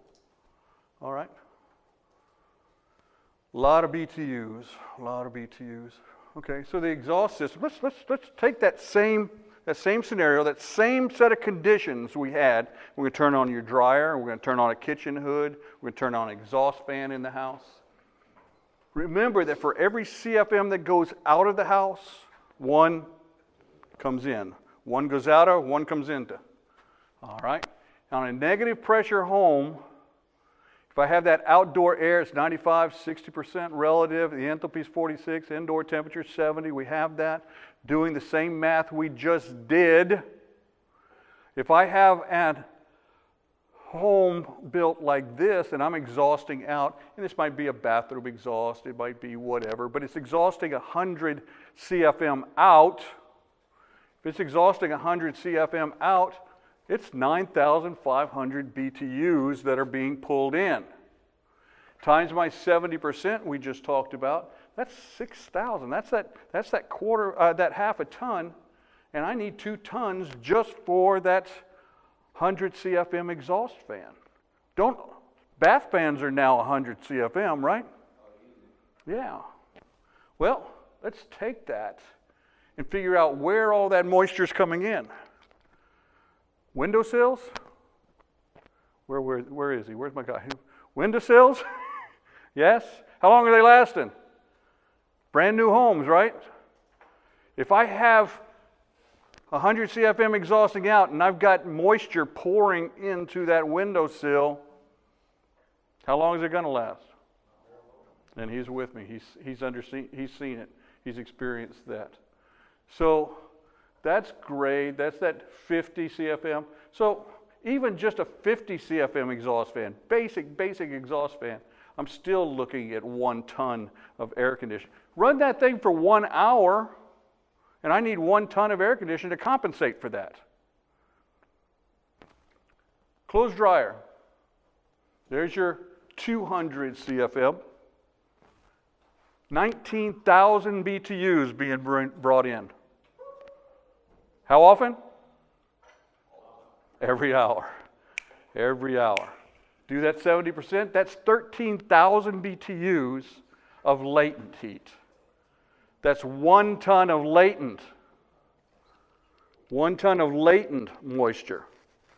How big of an air conditioner do I need to remove 1 ton of latent? So for every hour that runs, I need to have 4 tons of air conditioner to remove that 1 ton of latent during those conditions. Is that a lot? It's huge. It's huge. Kitchen hood. 1,000 CFM, right? And you've seen them 12, 14, 1,600 CFM. This is 95,000. At 70%, that's 66,000 BTUs of latent. 5 ton for latent is 20 tons. It's 20 plus tons. Absolutely is. And that's for an hour of that fan running. They say, well, I don't run it for an hour. Wait a second. You turn it on because you're going to start frying the eggs. You start frying the eggs, and then you're going to start running. Oh, you got to do the bacon, right? Got the bacon, got the eggs going, got the toaster running, everything's going good. Then you have to get the bacon smell out of the house, right? Yeah, like nobody wants to smell bacon. Get the bacon smell out. You run it for an hour, and you've just dropped in 5 tons of latent in that. What the code said was you have to bring in your makeup air at the point of exhaust. So I had to bring in makeup air in that room. What the code says now is any room that's connected to that, I can bring it in through there, which now they say you can bring it into the return. If I bring in 5 tons of latent into my return, what's it going to do to your air conditioner, number one? Kill the AC physically. Number two, what's it going to do to the moisture in the entire house? Are you getting that? I'm going to tell you bring it in at the point of exhaust, always. On that dryer, I told you to bring it in at the point of exhaust. On the kitchen hood, I'm going to say bring it into that room. Bring in your makeup air there. If you bring it in there, when she turns that on high, what's it going to do to that air coming into her kitchen? It's going to put it right on her head and then exhaust it out. Is that right? She's going to feel 95-degree air hitting her on the head. And what's she going to do to that fan? Oh, she's going to turn it down. So if she turns it down, that's good. If she leaves it on high. Well, what if you're bringing it into the air conditioner on the other side of the house and she puts it on high? What's she going to feel? She's going to feel cool air at her back the whole time she's got it on high. It's just cooling, cooling, cooling, and then she flips it off and walks into the living room. Who's she going to call? The hood guy? She's calling you. Good? Understand what you're doing by bringing in at the point of exhaust. So if you're sitting in for instance, a bathroom, you got the little bathroom vent on, you want to bring in there as well? They have fans that do that, and I'm not opposed to that. I'm just saying that's an expense. I'm going to teach here. Reality is here. Is that right? Is it another roof penetration? It could be. They have the concentric vents on that as well. So there's options, and I just want you to think through options as we move forward. I don't want you thinking that the only thing that you have is what's out there now, because you guys are way too smart for that now. You're understanding that moisture flow. Follow the moisture. I'm going to say if you have a thermal imager, something that you can actually see the heat in colors on your thermal imager, they're getting priced that you guys can do that now. If you can see heat, what's coming with it? Good. Start following the heat. Follow the moisture as you go through. All right. So, independent studies have shown that 25% of volume duct leakage is easily found in older installations. As we checked it up through California, up the East Coast, into Austin, and into Dallas, we typically saw 20 to 45% or 40% into that market of duct leakage. That's crazy. This is 25% duct leakage. And just those leaks that we saw around that collar yesterday, that was 25% duct leakage. So this is quite normal for us to see. So if I had 25% duct leakage on this 2-ton system, that was 25% leakage on the capacity. But what do you know now by bringing in that extra 200 CFM of hot, moist air? I need 4 tons in there now. Is that making sense? That's crazy. But it's because of duct leakage. So this is where it started. This is where our problem started. We had crappy duct systems. But then we had crappy envelopes, and we haven't gotten past that yet. So that's typical. And we can get into the balanced ERVs, and really all it is 2 fans, one taking air from inside the house, running it out, and taking air from outside of the house and running it in. So I'm bringing air in and blowing air out. It's supposed to balance the pressures inside that home. They're both running through a heat exchanger, side by side through a heat exchanger. And so the hotter air gets cooled off by the air that's being exhausted out and blows into the house. That's an HRV. Strictly temperature, heat. The ERV does heat and moisture. So it's going to take the wet air from outside, run it through this cardboard-like heat exchanger, and it's going to take the dry air from inside and run it on the other side. So the wet's on one side, the dry's on the other. The wet's going to wick over to the dry side and take some of that moisture and just blow it right back outside, so it doesn't enter the home. But it's only like 23% effective on that moisture transfer. So for the amount of money that you're spending, you're not getting the moisture removal that you would like to see. And you know, we've talked about it in the past. If they were so good, where's the drain on an ERV? There's no drain. Yeah, it's one of those aha moments too, huh? Yeah, if there's no drain, how effective moisture removal is it really doing? Good, and I'm with you, okay? There's drains on HRVs only because up north they're going to run it in very cold conditions, very wet conditions going out. It's going to freeze up from time to time, and it's got to go through a defrost to run that out. So that's the only place you're going to see drains, okay? So return air leaks, we talked about it. All of that's going to now pressurize the home and force everything to the outside.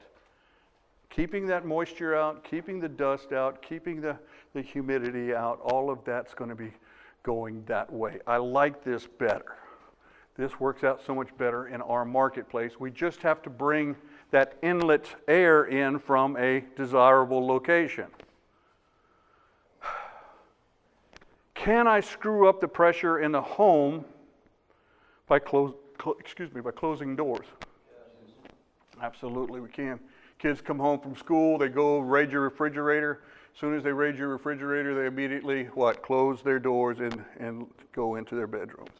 That causes those bedrooms to go into a positive pressure. It forces the air out on that side, causing the rest of the house to go what? Negative pressure, sucking in hot, dirty, humid air into that side, absolutely. So what we want to do is we want to bring in ventilation and make it positive in that home. There are these types of ventilation systems that do it. It's just a fan. And the fan might have a CFM button on there. It might have a run time on there. It's got a code setting and a comfort setting. Code says it's going to run how long? Continuously. The comfort setting says it's only going to run when it's not hot outside, it's not humid outside, and it's not too cold outside. It'll never run. So you just put your home on I don't want to say breathalyzer, and it's not right. I don't know where my mind went on that one. You put it on a machine to give it air, and then you basically unplug the machine. So it doesn't make any sense to do it that way. So here's what it looks like. It's just a fan. You pull the top of it off. It's got a filter on this end, and you can adjust the CFM. But what am I really bringing in? Lots of humidity. Lots of humidity. It doesn't work. So they also have these. A lot of guys are using these out there as well. And again, the controller will open and close this damper, right? You're going to have the electronic damper, which is this. Then you're going to have a mechanical damper. So you turn the fan into the fan on position. You hook up the electronic controller. It opens up. You take the mechanical damper and you start to adjust it to get it to that 60, 70, 80, 90 CFM that you're looking for. When does that electronic damper shut down? It should never close, right? So why are we putting electronic damper in there, right? You with me? So we shouldn't be putting that in there in the first place if we're going to go by code, which means it's going to run all the time. So understand that. What else am I bringing in when I do it this way? Yeah, if I'm doing it by code, I'm bringing in the hot and dirty. If I'm bringing it by comfort, I'm not bringing in air at all.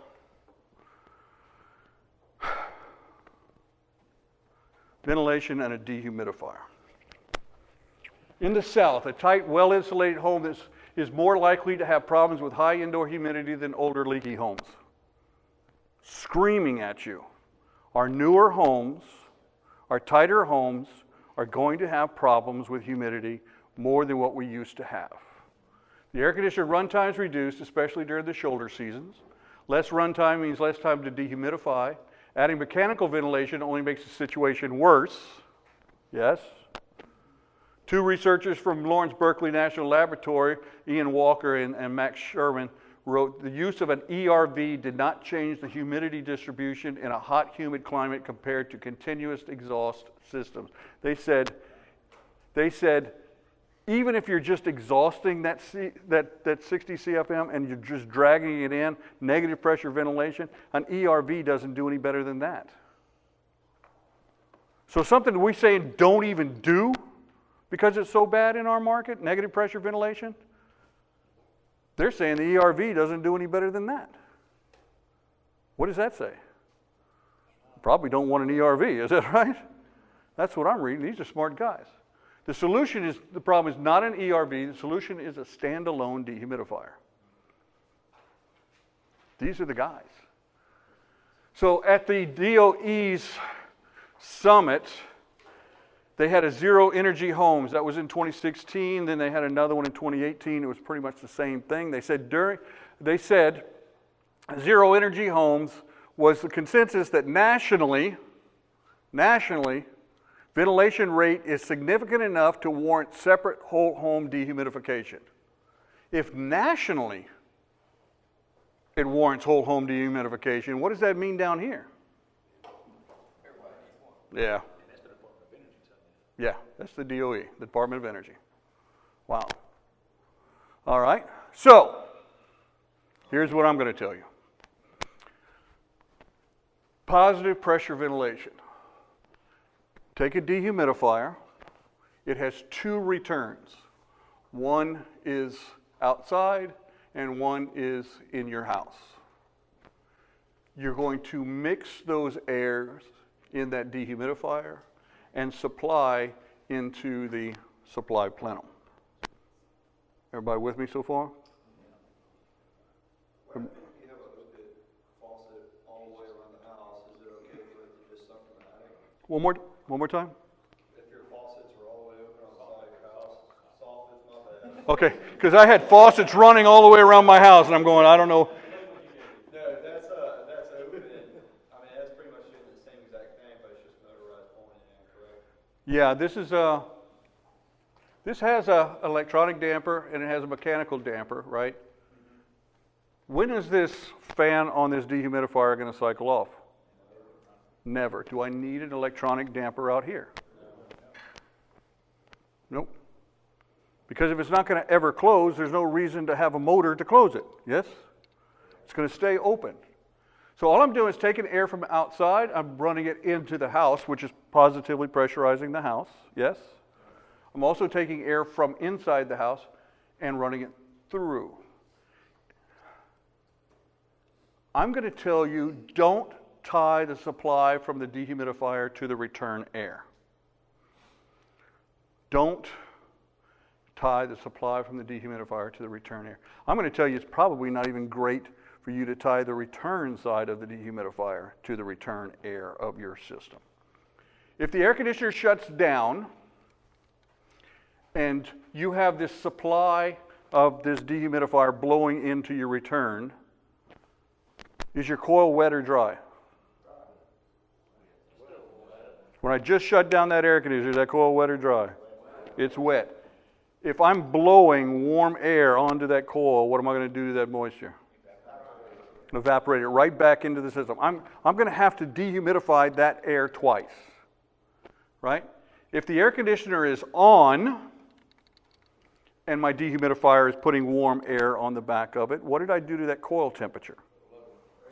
I raised it. It's not a 40 degree evaporator coil anymore. It's a 41, 42 degree evaporator coil. What does that do to its moisture removing capability? Cut it down. That's right. My 40 degree Coke and my 45 degree Coke, which one has more moisture removing capability? The 40, is that right? Good. What about like in a commercial application with economizer? If you took that theory and put it to use in a residential application, like locks it out and get free cooling, you know, and it needs to. How many days a year do we meet free cooling in this market? 5? Maybe?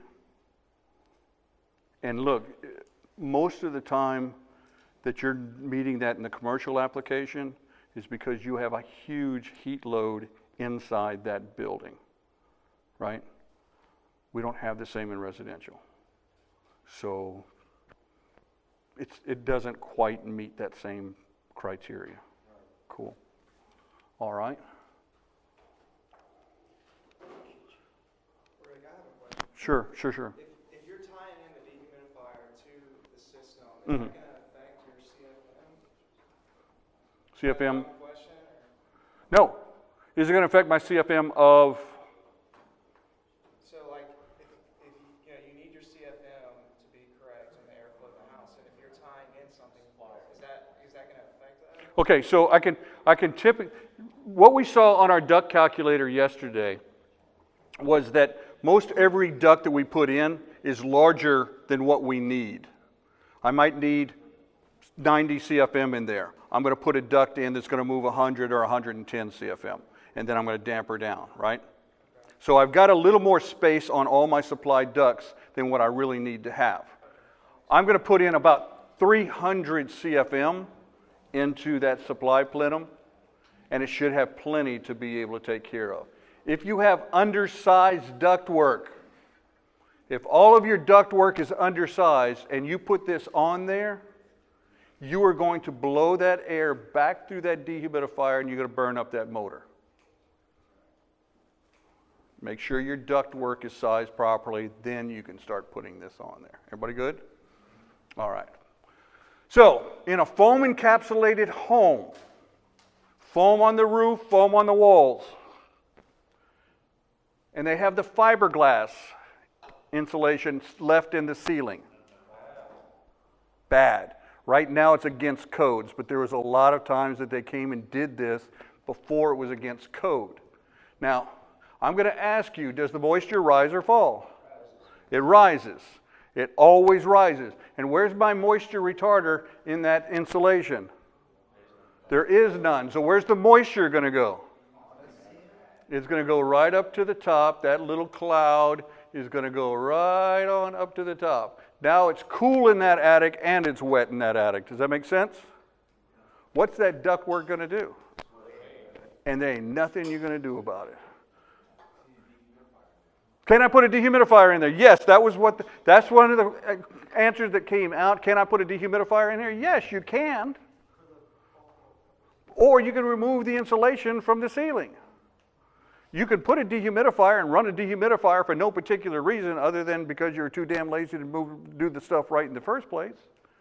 Or you can just remove the problem. What is the dew point going to be in the attic space if I have a foam encapsulated home? Same as the house. Yep. What's the temperature going to be? Pretty much the same. Pretty much the same. So we'll talk about that. What if I had a foam encapsulated home? If I had a foam encapsulated home, do I want to take that supply air and put it into the supply air plenum of my air conditioning system? I've got a yes, I've got a no. Here's my thought. If I put it into the supply air plenum of my air conditioning system, it's going to blow back into here, come back to here, come up here, through here, back into here, and back into here. Is that right? Where am I dehumidifying? Where's it wettest? The attic space. Now wait a second. What kind of foam are we using in these homes? Open cell foam. If I'm using open cell foam and it's wet up there in that attic space, what is that open cell foam doing to that attic? So right up there at the very top is where it's wettest. If it's wettest there, what's that deck doing? Good. So if I took the supply air from my dehumidifier, blew it right up towards the top of that attic space, to the peak, where the moisture is collecting. Took the return from the house, took the ventilation air from outside, and ran it like this. When I blew it in there, it's going to hit that moisture and cause re-evaporation, is that right? Forcing that to start moving around, and that attic now becomes positive. Inside that house goes negative. Every crack and crevice in that Swiss cheese ceiling is going to be a path for that positive to go to the negative. Now, what's my dew point temperature in my attic space compared to my house? What's the temperature in my attic compared to my home? Wouldn't that be acceptable for inside the thermal barrier?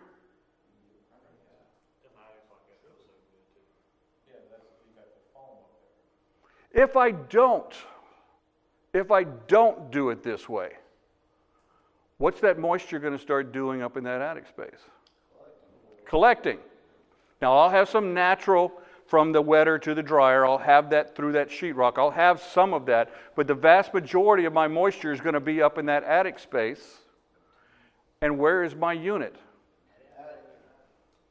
And it wasn't sweating, was it? Sure was. And what we were seeing was just tons and tons of units out there rusting.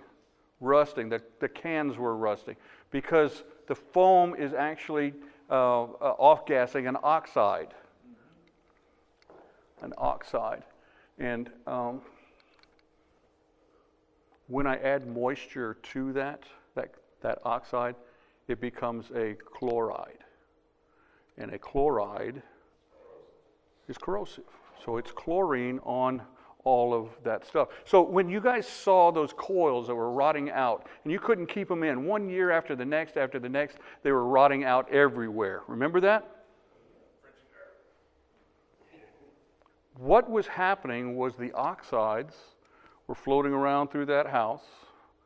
They were getting to the wettest part in that house, which was the evaporator coils, and they were just rotting away, right?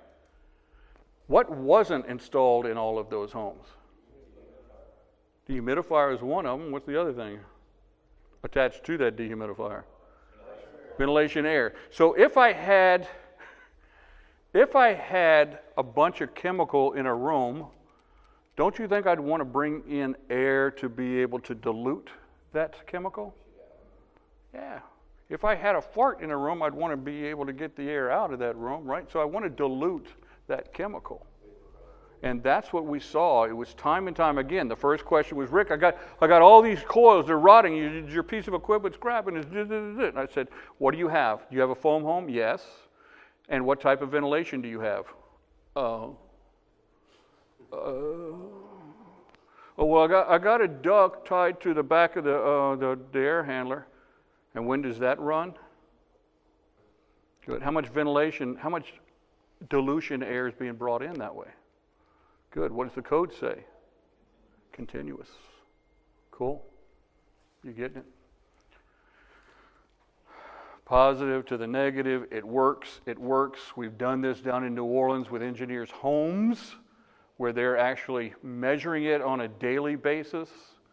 And they're in full agreement with what I came up with here, and kind of made me feel pretty good because, you know, I'm just a product of the Southern Public School System, and I got these engineers over there going, that'll never work. And then once they put it into their own homes, and we tried it and tested it, and it's working. And if it happens in New Orleans, if it works in New Orleans, how about Baton Rouge? Without a doubt. So, just to Yeah.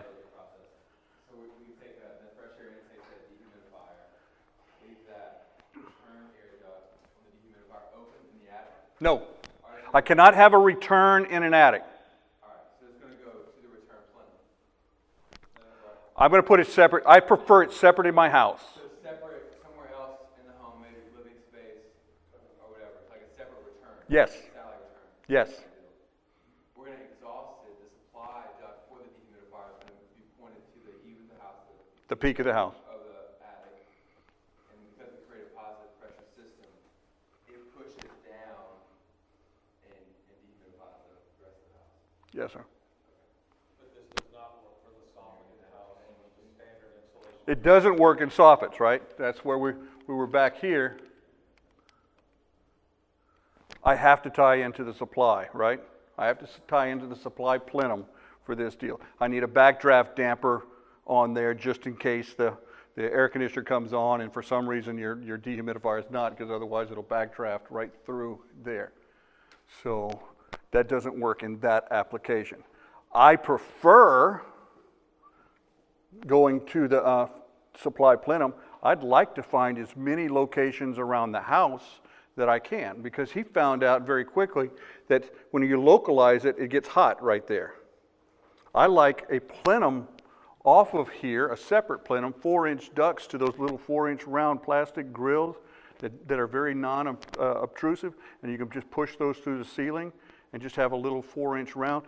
The more of those I have scattered around the home, I'm taking that heat and dissipating it over the entire home as opposed to one local area. If I tie it into here, which duct is it going to come out of if the air conditioner is not running? I've had an issue like that at a house. The closest or the biggest, is that right? And that's the room we don't want to have it in. Yes, So that was the issue that we're running into at that house. I got you. So if you take and you put that supply duct and just disperse it through different areas of the home, instead of going straight to the supply plumb, we solve the big issue. So where's all the heat? Heat's in the highest point, right? So if I have a cathedral ceiling, maybe I want to put a 6-inch off of here at the edge of the cathedral, blowing across the cathedral ceiling. Does that make sense? Get that moisture kicked up. If I have this grand stairway, where's all the heat? Good. Have it exhausting into there. Have warm, dry air going in there, knocking that moisture down so the air conditioner can take care of it. Yes, sir. Go ahead.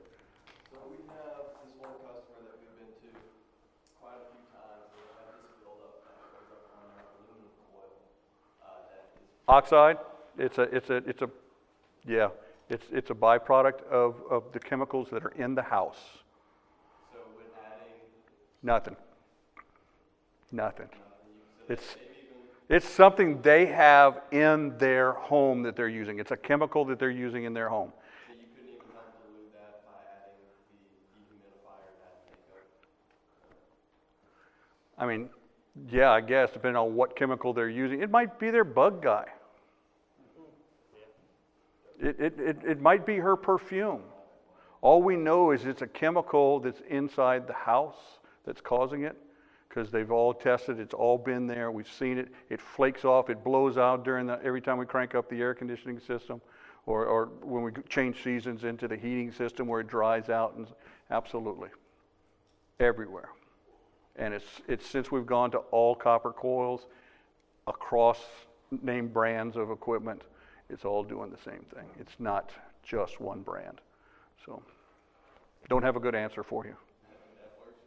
Yes, sir. I have a kind of random question. Do you know what the blower is, what static pressure the blower is designed to operate at in these dehumidifiers? Yeah, typically they start in having problems at about 0.2, 0.3. So it's Yeah, it's really low. So the problem is, if I have a 0.2, 0.3, and my static on my plenum is 0.3, could it be backing up? Yeah, it sure could be. So I want you to understand, look at your statics. Look at your statics on there. Bringing in ventilation and air from outside, some guys say, oh, well, I'm going to just tie all the ventilation air and make it go through the dehumidifier.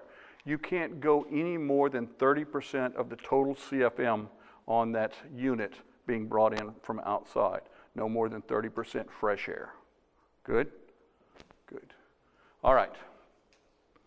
Let's see where I was. All right. Here's where we are. All right, I'm bringing it back into here. Dehumidification is very little argument in dehumidification. We need dehumidification down in the deep south. We need something else to be able to solve these problems. Our target, somewhere between 40 and 60% relative. I'm going to tell you your target is not 40, 60% relative. It is what? 55 degree what? Dew point. That's what I'm going to tell you. Because 50% relative humidity at what temperature? ASHRAE says 75. They set it up this way. But the only thing people ever read was 50% relative humidity. Watch this. If I have that 55 degree dew point temperature, and I took it from 75 down to 68, right? Isn't that the number you told me that we're going to have? If I drop it down to 68, what happened to my relative humidity? So every time she drops that thermostat down to 68, what happens to the relative humidity in that home? It goes up to 60% relative. What's the dew point? Still 55. So don't worry about 60%. If she's saying, oh, I got 60%. If she saw 60%, what's she going to do to that thermostat? Drop it down even farther. And relative is going to do what? Go up. It's every time she drops it down colder inside, what's happening on the other side of that wall? What's happening on the other side of that wall? He's seen it. He said, oh my God, my vapor barrier is on backwards. and we're seeing that moisture starting to collect mold inside there. Yes? Amen from the cheap seats. Now, so how do you set the controller on the humidifier? Can it chase It chases relative, which is why I'm going to have you guys remove that from the living space at all costs. There are sensors that you can have as a remote sensor. Put the stat itself up in the attic and run a remote sensor where they don't know anything that's going on.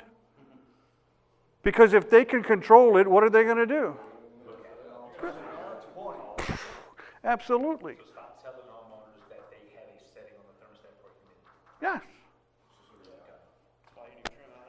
You know, when 12 was flashing on my old VCR, I just got the electrical tape and put it over the top of it. I stopped that problem from happening. Eliminate that relative humidity from the stat, because every time she lowers it down, her relative humidity is doing what? But she's fine. The dew point temperature is 55. Good? Is this eye-opening? It's huge. Guys, you start getting down, and so when we're talking about these relative humidity numbers, remember, we're talking about 75 degrees, okay? So just understand that first.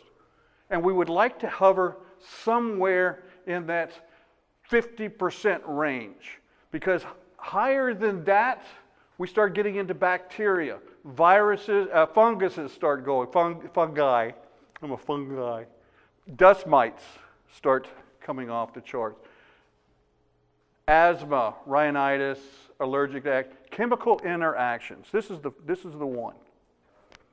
Chemical interactions is the off-gassing of all of the chemicals that are making up your carpet, your paints, your sheetrocks, all of that stuff. The higher humidity, the faster it off-gasses into that house.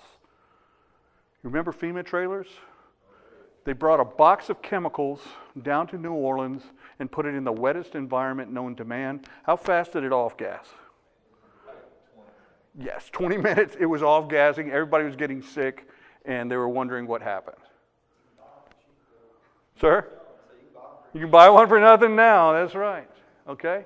So that's where the problems come into play, is on the chemical interactions and on the fungi or the, you know what it is, mold, mildew, all of that kind of stuff. Yes? For air scrubbers that are advertised selling in VOCs, would that be helpful? Yeah, for VOCs, yeah. Yeah. I would prefer you using a Remy Halo, but that's me personally.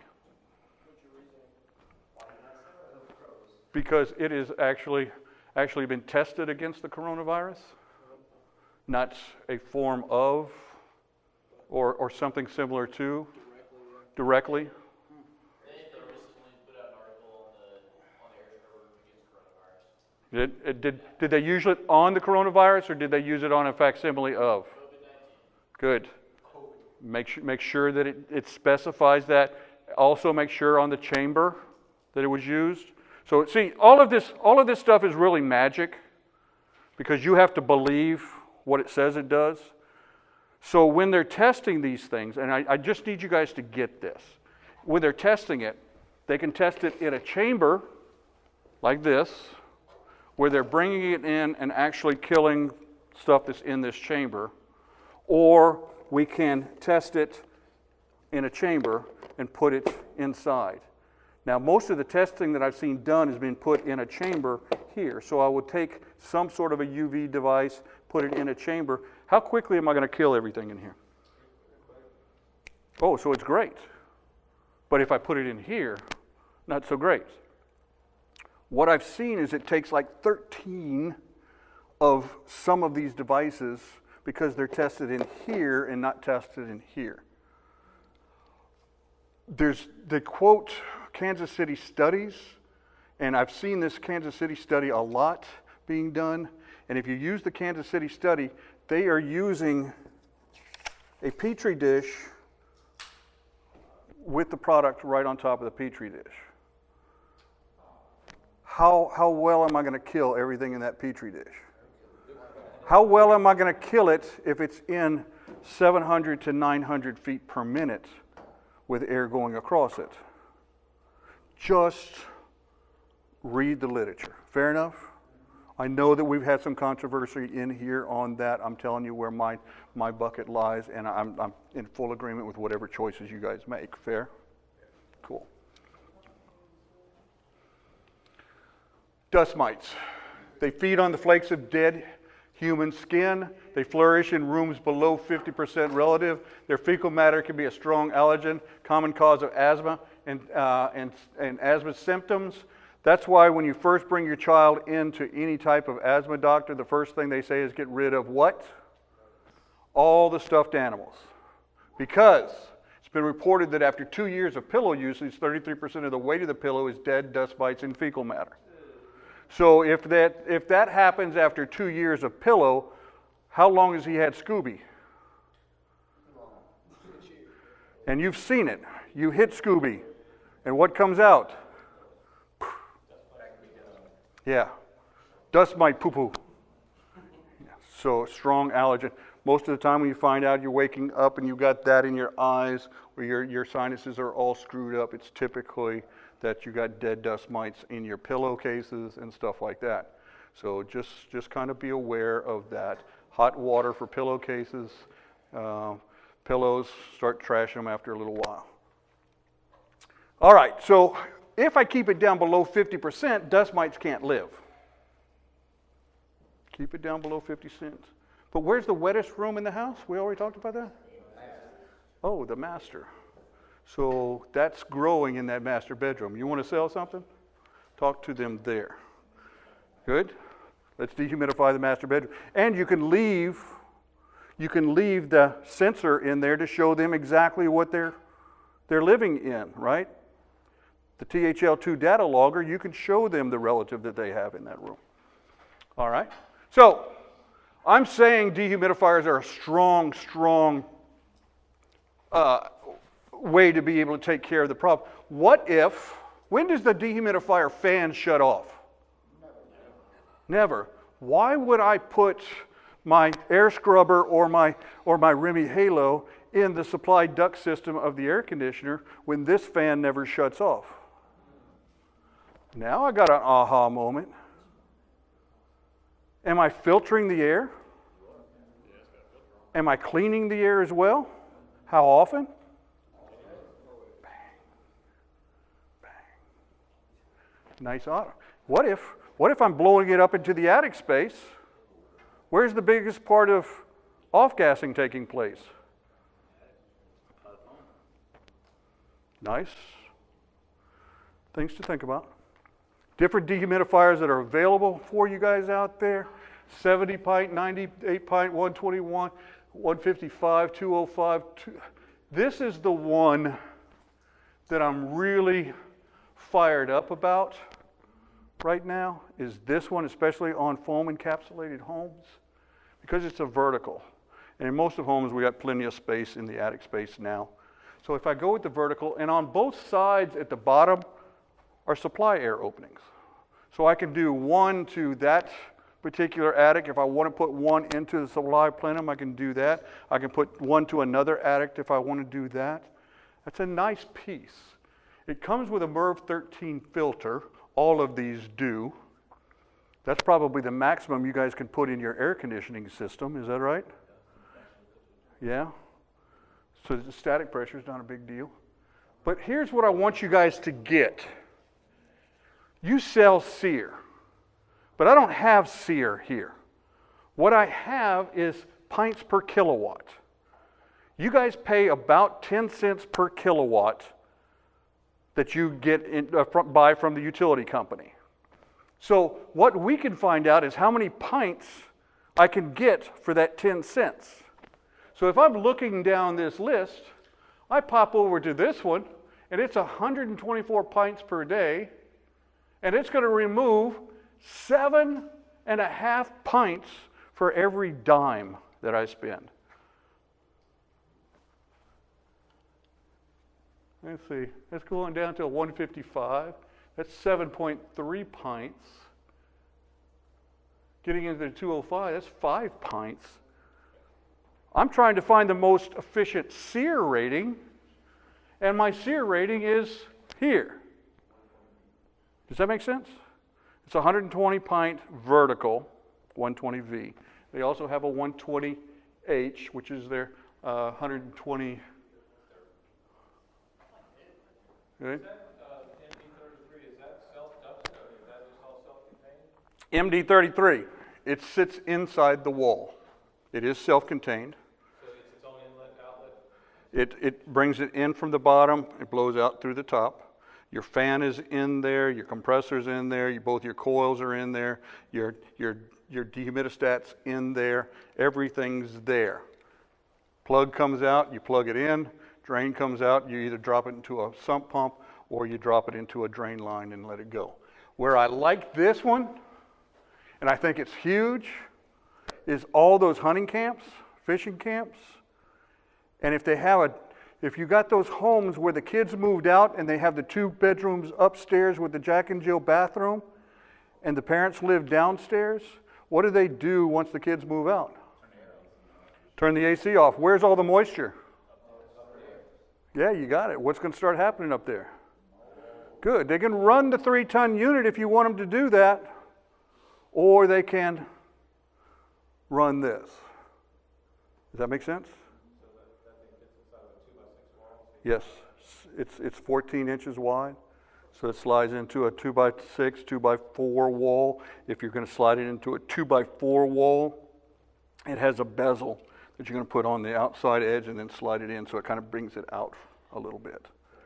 Yeah, they're using this a lot in multifamilies in Florida and through Texas. A lot of that's going into the multifamily homes.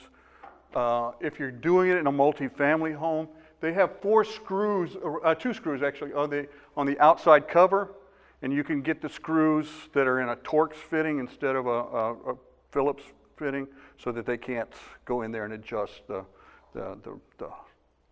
relative humidity. Good? Nice. I've been using mine for years, and finally lost a dehumidistat for it the other day.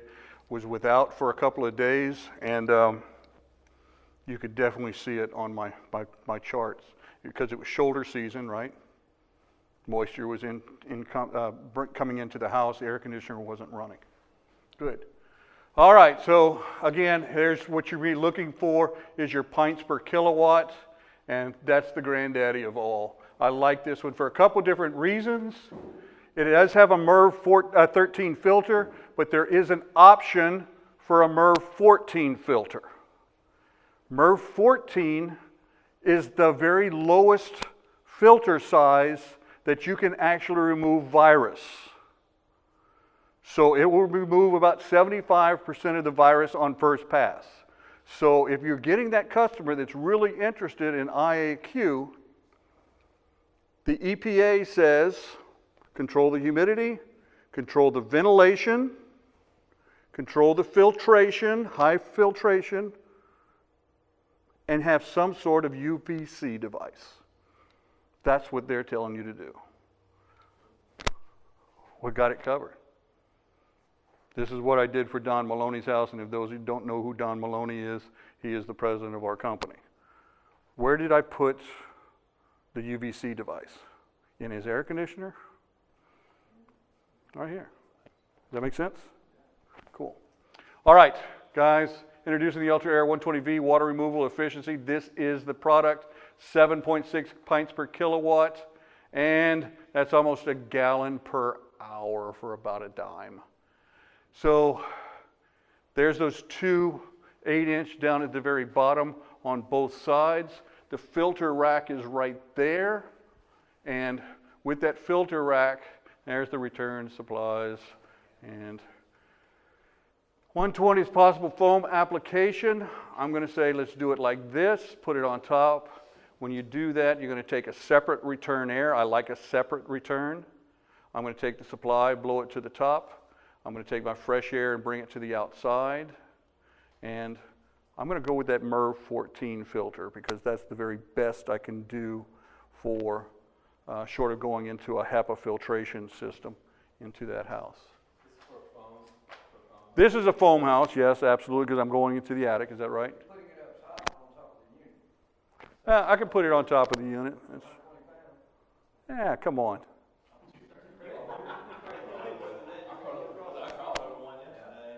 I was going to say, I've been over the top of some units over there, and I'm just thinking I'm just a touch over 120. Just a smidgen.